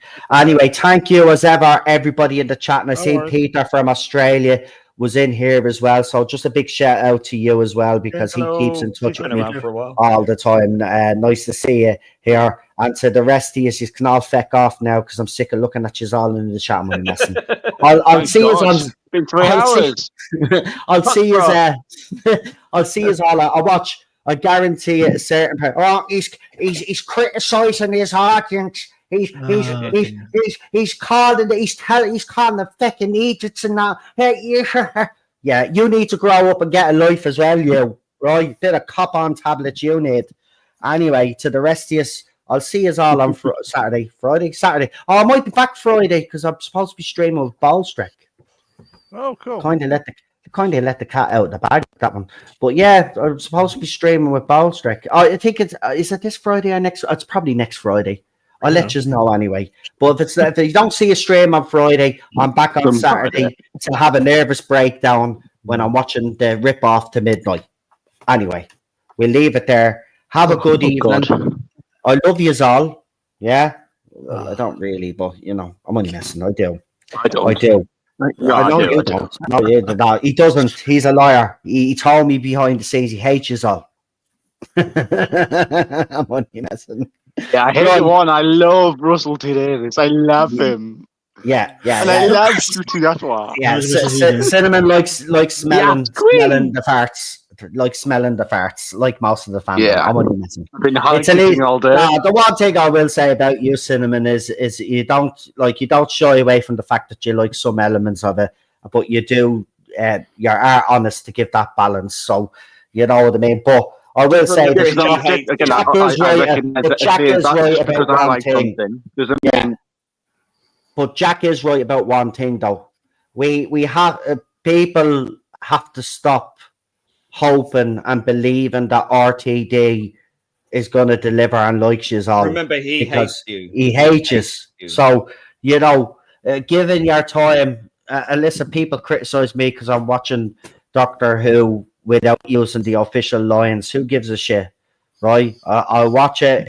I will give BBC a view when it deserves to get a view off me. It's as simple as that. I won't give it a view for the sake of it because I don't want Doctor Who to go off air, so I'll support any old shite. That's not me. It's not in my DNA, right? I expect Doctor Who to be a certain level, to be a certain quality, and if it doesn't reach that, I am not going to sit down and keep my mouth closed. I'm going to come out and tell people exactly how I feel about this, and I will never change the way I do things on this channel either. That's who I am, and that's the way I'm going to stay. So if you want me to say anything good about Doctor Who, then all you little sellout motherfuckers out there need to start calling these people out once and for all. But it's too late anyway. You have contributed to the downfall of this show. So look at yourselves in the mirror and get out and touch fucking grass. Good night.